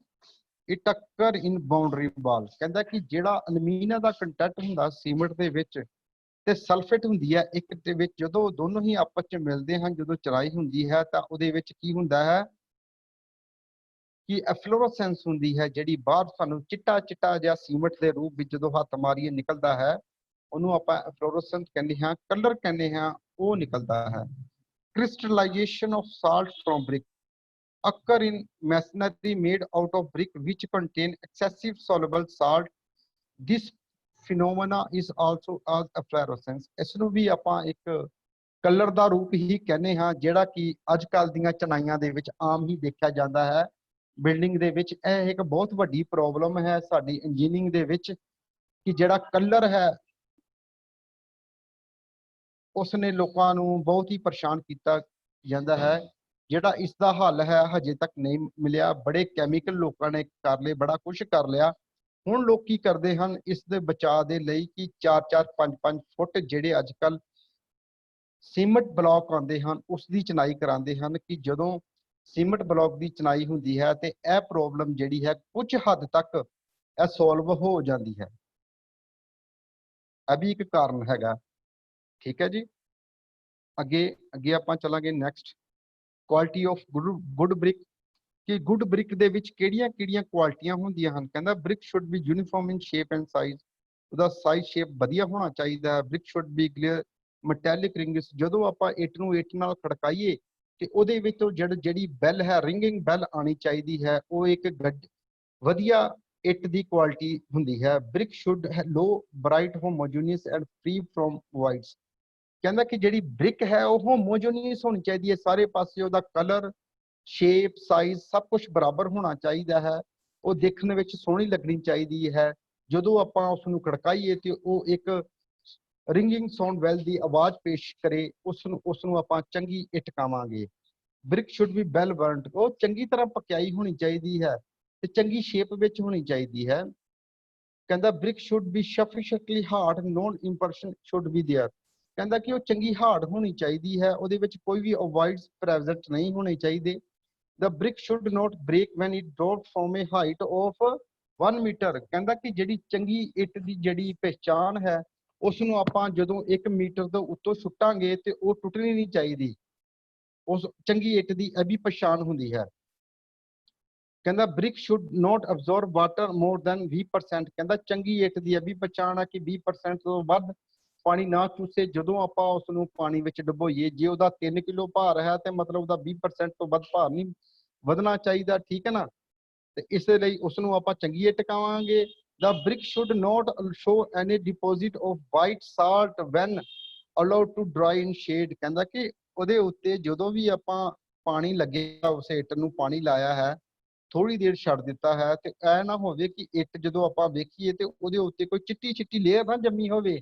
ਜੇ ਮਤਲਬ ਇੱਟ ਦੇ ਉੱਤੇ ਚਿੱਟੀ ਲੇਅਰ ਨਿਕਲ ਆਉਂਦੀ ਹੈ ਤੇ ਉਸ ਨੂੰ ਆਪਾਂ ਗੁੱਡ ਬ੍ਰਿਕ ਨਹੀਂ ਕਹਾਂਗੇ। ਉਸ ਇੱਟ ਨੂੰ ਆਪਾਂ ਆਪਣੀ ਬਿਲਡਿੰਗ ਦੇ ਵਿੱਚ ਨਾ ਹੀ ਲਾਈਏ, ਉਸ ਨੂੰ ਵਾਪਸ ਕਰਨ ਦੀ ਕੋਸ਼ਿਸ਼ ਕਰੀਏ ਕਿਉਂਕਿ ਉਹਦੇ ਵਿੱਚ ਕੈਮੀਕਲ ਦੀ ਮਾਤਰਾ ਦਾ ਜ਼ਿਆਦਾ ਇਸਤੇਮਾਲ ਕੀਤਾ ਜਾਂਦਾ ਹੈ। ਕਿਉਂਕਿ ਕੈਮੀਕਲ ਦੀ ਆਪਾਂ ਜ਼ਿਆਦਾ ਮਾਤਰਾ ਦਾ ਇਸਤੇਮਾਲ ਇਸ ਤਰ੍ਹਾਂ ਕਹਿ ਸਕਦੇ ਹਾਂ ਕਿ ਜੇ ਕੈਮੀਕਲ ਜ਼ਿਆਦਾ ਪਾਏ ਹੋਣਗੇ ਤੇ ਜਿਹੜਾ ਜਦੋਂ ਪਕਾਉਣ ਦੀ ਲੋੜ ਪੈਂਦੀ ਹੈ ਉਦੋਂ ਅੱਗ ਤੇ ਵੀ ਖਰਚਾ ਆਉਂਦਾ ਹੈ ਤੇ ਉਹ ਘੱਟ ਆਉਂਦਾ ਹੈ। ਇਸ ਕਾਰਨ ਵੀ ਇਹ ਕੈਮੀਕਲ ਜ਼ਿਆਦਾ ਪਾਏ ਜਾਂਦੇ ਹਨ ਭਠੇਰੇ ਦੌਰਾਨ। ਕਲਾਸੀਫਿਕੇਸ਼ਨ ਆਫ ਬ੍ਰਿਕ ਕਹਿੰਦਾ ਕਲਾਸੀਫਿਕੇਸ਼ਨ ਆਪਾਂ ਬ੍ਰਿਕਾਂ ਦੀ ਕਰ ਲਈਏ, first class, second class, third class brick, fourth class brick. ਇਸ ਦੇ ਵਿੱਚ ਆਪਾਂ ਕੀ ਕਵਾਂਗੇ ਕਿ ਫਸਟ ਕਲਾਸ ਆਪਾਂ ਉਸ ਨੂੰ ਕਵਾਂਗੇ ਕਿ ਜਿਹਦੀ ਸ਼ੇਪ ਸਾਈਜ਼ ਸਭ ਹੀ ਪ੍ਰੋਪਰ ਹੋਵੇ, ਮੈਟੈਲਿਕ ਸਾਊਂਡ ਹੋਵੇ, ਵੈਲ ਬਰਨਟ ਹੋਵੇ, ਯੂਨੀਫਾਰਮ ਸ਼ੇਪ, ਮੈਟੈਲਿਕ ਸਾਊਂਡ ਹੋਵੇ, against each weather, use for superior work, ਉਸ ਨੂੰ ਸਾਨੂੰ ਇੰਪੋਰਟੈਂਟ ਵਰਕ ਤੇ ਵਰਤਿਆ ਜਾਂਦਾ ਹੈ। ਸੈਕੰਡ ਕਲਾਸ ਬ੍ਰਿਕ ਆਪਾਂ ਉਸ ਨੂੰ ਕਹਿੰਦੇ ਹਾਂ। This are ground moulded brick, surface are rough. ਮਤਲਬ ਕਿ ਆਪਾਂ ਇਸ ਦੇ ਬਾਰੇ ਪਹਿਲਾਂ ਵੀ ਡਿਸਕਸ ਕਰ ਚੁੱਕੇ ਹਾਂ, ਵੱਖ-ਵੱਖ ਤਰ੍ਹਾਂ ਦੀਆਂ ਇੱਟਾਂ ਦੇ ਬਾਰੇ। ਹੁਣ ਆਪਾਂ ਇਸ ਦੇ ਉੱਤੇ ਜ਼ਿਆਦਾ ਟਾਈਮ ਵੇਸਟ ਨਾ ਕਰੀਏ, ਅੱਗੇ ਚੱਲਦੇ ਹਾਂ। ਟੈਸਟ ਆਫ ਬ੍ਰਿਕ, ਹੁਣ ਟੈਸਟ ਕਿਹੜੇ ਕੀਤੇ ਜਾਂਦੇ ਹਨ? ਐਬਜ਼ੋਰਪਸ਼ਨ ਟੈਸਟ ਉਹ ਹੀ ਹੈ, ਇੱਟ ਨੂੰ ਪਾਣੀ 'ਚ ਡੁਬੋਇਆ, ਜੇ ਉਹਦਾ 20% ਭਾਰ ਵੱਧ ਗਿਆ ਤੇ ਉਹ ਚੰਗੀ ਬ੍ਰਿਕ ਨਹੀਂ ਹੈਗੀ, ਜੇ ਥੱਲੇ ਰਹਿ ਗਿਆ ਤੇ ਉਹ ਗੁੱਡ ਬ੍ਰਿਕ ਹੈਗੀ। ਕ੍ਰਸ਼ਿੰਗ ਸਟਰੈਂਥ ਆਪਾਂ ਇੱਕ ਐਪਰੇਟਸ ਹੁੰਦਾ ਹੈ, ਉਹਦੇ ਵਿੱਚ ਜਦੋਂ ਆਪਾਂ ਉਸ ਨੂੰ ਪਾਣਾ ਹੈ ਤੇ ਜਿਹੜੀ ਉਹਦਾ ਮਤਲਬ ਕ੍ਰਸ਼ਿੰਗ ਸਟਰੈਂਥ ਹੈ, ਜਿਹੜਾ ਸਕੇਲ ਹੈ ਉਹ 3 ਤੋਂ 5 ਨਿਊਟਨ ਪਰ mm ਸਕੁਅਰ ਦੇ ਅੰਦਰ ਥੱਲੇ ਇੱਥੇ ਵਿੱਚ ਹੀ ਆਣਾ ਚਾਹੀਦਾ ਹੈ। ਉਸ ਨੂੰ ਆਪਾਂ ਕਹਿੰਦੇ ਆ ਕਿ ਚੰਗੀ crushing strength, hardness. Brick is treated to be sufficient hard if no impression should be made on the surface of the brick by fingering nail. ਕਹਿੰਦਾ ਕਿ hardness ਆਪਾਂ ਉਹਦੀ ਕਿਸ ਤਰ੍ਹਾਂ ਚੈੱਕ ਕਰਨੀ ਹੈ? ਇੱਟ ਨੂੰ ਲਿਆ, ਨਹੁੰ ਉਹਦੇ ਤੇ ਮਾਰਿਆ, ਜੇ ਨਹੁੰ ਸਾਡਾ ਉਹਦੇ ਚ ਨਾ ਖੁੱਬਿਆ ਤੇ ਫਿਰ ਤੇ ਸਾਡੀ ਇੱਟ ਮਤਲਬ ਹਾਰਡ ਹੈਗੀ ਆ, ਤੇ ਜੇ ਮਤਲਬ ਉਹਦੇ ਚੋਂ ਆਪਾਂ ਨਹੁੰ ਮਾਰਿਆ ਤੇ ਉਹਦੇ ਤਾਂ ਇੱਟ ਭੁਰਨ ਲੱਗ ਪਈ ਤੇ ਉਹ ਫਿਰ ਇੱਟ ਹਾਰਡ ਨਹੀਂ ਹੈਗੀ। Structure, it should be homogeneous, compact and free from any defect. ਕਹਿੰਦਾ ਕਿ ਜਿਹੜਾ ਵੀ ਸਟਰਕਚਰ ਇਹਨਾਂ ਇੱਟਾਂ ਦੇ ਦੁਆਰਾ ਬਣਾਇਆ ਜਾਵੇਗਾ ਉਹ ਫ੍ਰੀ ਫਰੋਮ ਸਾਰੀਆਂ ਹੀ ਉਨਤਾਈਆਂ ਤੋਂ ਦੂਰ ਹੋਵੇਗਾ। ਸਾਊਂਡਨੈਸ ਟੈਸਟ ਕਰਨਾ ਹੈ ਆਪਾਂ, ਉਸ ਨੂੰ ਇੱਟ ਨਾਲ ਇੱਟ ਖੜਕਾਵਾਂਗੇ, ਜੇ ਉਹ ਮੈਟੈਲਿਕ ਸਾਊਂਡ ਆ ਗਈ ਤੇ ਫਿਰ ਇੱਟ ਦੀ ਕੁਆਲਿਟੀ ਹੈ ਜਿਹੜੀ ਬਹੁਤ ਹੀ ਵਧੀਆ ਹੈ। ਸ਼ੇਪ ਐਂਡ ਸਾਈਜ਼ ਤੁਹਾਨੂੰ ਪਹਿਲਾਂ ਹੀ ਦੱਸ ਚੁੱਕੇ ਹਾਂ ਕਿ ਇੱਟ ਦਾ ਜਿਹੜਾ ਸਟੈਂਡਰਡ ਸਾਈਜ਼ ਹੈ ਉਹ 19x9x9 ਸੈਂਟੀਮੀਟਰ ਦਾ ਹੁੰਦਾ ਹੈ। 20x10x10 ਮਸਾਲੇ ਨੂੰ ਬਣਾ ਕੇ ਹੁੰਦਾ ਹੈ। ਠੀਕ ਹੈ ਜੀ, ਅੱਗੇ ਆਪਾਂ ਚੱਲਦੇ ਹਾਂ ਜੀ। ਕਨਕਲੂਜਨ ਤੋਂ ਪਹਿਲਾਂ ਆਪਾਂ ਦੋ ਗੱਲਾਂ ਤੇ ਹੋਰ ਗੱਲ ਕਰਾਂਗੇ। ਕੁਆਲਿਟੀ ਆਫ ਗੁੱਡ ਬ੍ਰਿਕ, ਕਹਿੰਦਾ brick should be uniform in shape and size. ਅਸੀਂ ਬਾਰ-ਬਾਰ ਐਸੀ ਗੱਲ ਕਰਦੇ ਹਾਂ ਕਿ ਜਿਹੜੀ ਬ੍ਰਿਕ ਦੀ ਹੈ ਸ਼ੇਪ ਜਿਹੜੀ ਹੈ ਉਹ ਚੰਗੀ ਹੋਣੀ ਚਾਹੀਦੀ ਹੈ, ਯੂਨੀਫਾਰਮ ਹੋਣੀ ਚਾਹੀਦੀ ਹੈ। Build should have A clear metallic ring sound and stuck with each other। ਜਦੋਂ ਆਪਾਂ ਇੱਕ ਦੂਜੇ ਨਾਲ ਖੜਕਾਈਏ ਉਹ ਸਾਰੀਆਂ ਹੀ ਕੁਆਲਿਟੀਆਂ ਆਪਾਂ ਪਹਿਲਾਂ ਹੀ ਡਿਸਕਸ ਕਰ ਚੁੱਕੇ ਹਾਂ। ਇਸ ਤੋਂ ਬਾਅਦ ਆਪਾਂ ਕਲਾਸੀਫਿਕੇਸ਼ਨ ਆਫ ਬ੍ਰਿਕ ਵੀ ਕਰ ਚੁੱਕੇ ਹਾਂ। ਹੁਣ ਇਸ ਤੋਂ ਬਾਅਦ ਆਪਾਂ ਕਨਕਲੂਜਨ ਕੱਢੀਏ। ਕਨਕਲੂਜਨ ਦੇ ਵਿੱਚ ਆਪਾਂ ਕੀ ਕਰਾਂਗੇ? Masonry boards and impressive compressive strength, vertical load but in much lower in tensile strength unless reinforced। brick masonry increase the thermal mass of a building। ਕਹਿੰਦਾ ਕਿ ਜਿਹੜੀ ਹੈ brick masonry ਹੈ thermal mass building ਦਾ ਬਣਾਉਂਦੀ ਹੈ, thereby resist fire, ਜਾਂ ਤਾਂ ਹੀ ਉਹ ਸਾਨੂੰ ਅੱਗ ਜਦੋਂ ਲੱਗ ਜਾਂਦੀ ਹੈ ਉਸ ਤੋਂ ਬਚਾਉਂਦੀ ਹੈ। masonry tend to be heavy and must be built upon a strong foundation and such a reinforced concrete to avoid setting and cracking। ਕਹਿੰਦਾ ਕਿ ਇੱਟ ਜਿਹੜੀ ਹੈ ਇੰਨੀ ਸਖਤ ਹੋਣੀ ਚਾਹੀਦੀ ਹੈ ਕਿ ਜਦੋਂ ਸਾਡਾ ਸਟਰਕਚਰ ਬਣ ਗਿਆ ਹੈ ਤੇ ਉਹ ਨਾ ਹੀ ਉਹਨੂੰ ਸੈਟਲਮੈਂਟ ਹੋਵੇ, ਤੇ ਜੇ ਉਹਦੇ ਲੋਡ ਬੇਰਿੰਗ ਵਾਲਾਂ ਦਾ ਉੱਤੇ ਲੋਡ ਪਿਆ ਹੈ ਤੇ ਉਸ ਦੇ ਨਾਲ ਹੀ ਉਹਦੇ ਵਿੱਚ ਕਰੈਕ ਡਿਵੈਲਪ ਨਾ ਹੋਵੇ, ਜਿਹੜੀ ਸਾਡੇ ਬਿਲਡਿੰਗ ਦੀ ਦਿੱਖ ਹੈ ਉਹ ਵੀ ਸੋਹਣੀ ਲੱਗੇ। ਅੱਜ ਦਾ ਜਿਹੜਾ ਮੇਰਾ ਟੌਪਿਕ ਸੀ ਉਸ ਦੇ ਬਾਰੇ ਮੈਂ ਸਾਰਾ ਕੁਝ ਬਿਆਨ ਕਰ ਦਿੱਤਾ ਹੈ। ਜੋ ਵੀ ਬ੍ਰਿਕ ਅਤੇ ਬ੍ਰਿਕ ਮੈਸਨਰੀ ਦੇ ਬਾਰੇ ਮੇਰੇ ਕੋਲ ਨੌਲੇਜ ਸੀ ਉਹ ਮੈਂ ਤੁਹਾਡੇ ਨਾਲ ਸ਼ੇਅਰ ਕੀਤੀ ਹੈ। ਅੱਗੇ ਸਾਰਿਆਂ ਦਾ ਧੰਨਵਾਦ ਜੋ ਇਸ ਮੇਰੇ ਕਲਾਸ ਦੇ ਵਿੱਚ ਆਏ ਹਨ, ਤੇ ਮੈਂ ਉਹਦਾ ਬਹੁਤ ਹੀ ਸ਼ੁਕਰਗੁਜ਼ਾਰ ਹਾਂ। ਤੇ ਨਾਲ ਹੀ ਜੇ ਕਿਸੇ ਨੂੰ ਕੁਝ ਵੀ ਪੁੱਛਣਾ ਹੋਵੇ ਇਸ ਦੇ ਰਿਗਾਰਡਿੰਗ ਤੇ ਮੇਰਾ ਨੰਬਰ ਥੱਲੇ ਦਿੱਤਾ ਗਿਆ ਹੈ 9988008734, ਉਸ ਤੇ ਮੇਰੇ ਨਾਲ ਗੱਲਬਾਤ ਕਰ ਸਕਦੇ ਹਨ ਤਾਂ ਕਿ ਮੈਂ ਉਹਦੇ ਸਾਰੇ ਹੀ ਡਾਊਟ ਕਲੀਅਰ ਕਰ ਸਕਾਂ। ਅਸ਼ਵਨੀ ਸਰ ਮਾਈਕ ਆਨ ਆ ਜੀ, ਜੇ ਕਿਸੇ ਨੇ ਕੋਈ ਕੁਐਸਚਨ ਪੁੱਛਣਾ ਹੋਵੇ ਪੁੱਛ ਸਕਦੇ, ਤੁਹਾਡੇ ਕੋਲ ਹੁਣ ਵੀ ਪੁੱਛ ਸਕਦੇ ਆ ਜੀ। ਹਾਂਜੀ, ਸਤਿ ਸ੍ਰੀ ਅਕਾਲ ਸਰ, ਰਣਧੀਰ ਸਿੰਘ ਵੱਲ ਬੋਲਦਾ ਜੀ। ਹੈਲੋ ਅਸ਼ਵਨੀ ਜੀ, ਹੈਲੋ ਸਤਿ ਸ੍ਰੀ ਅਕਾਲ ਸਰ। ਹੈਲੋ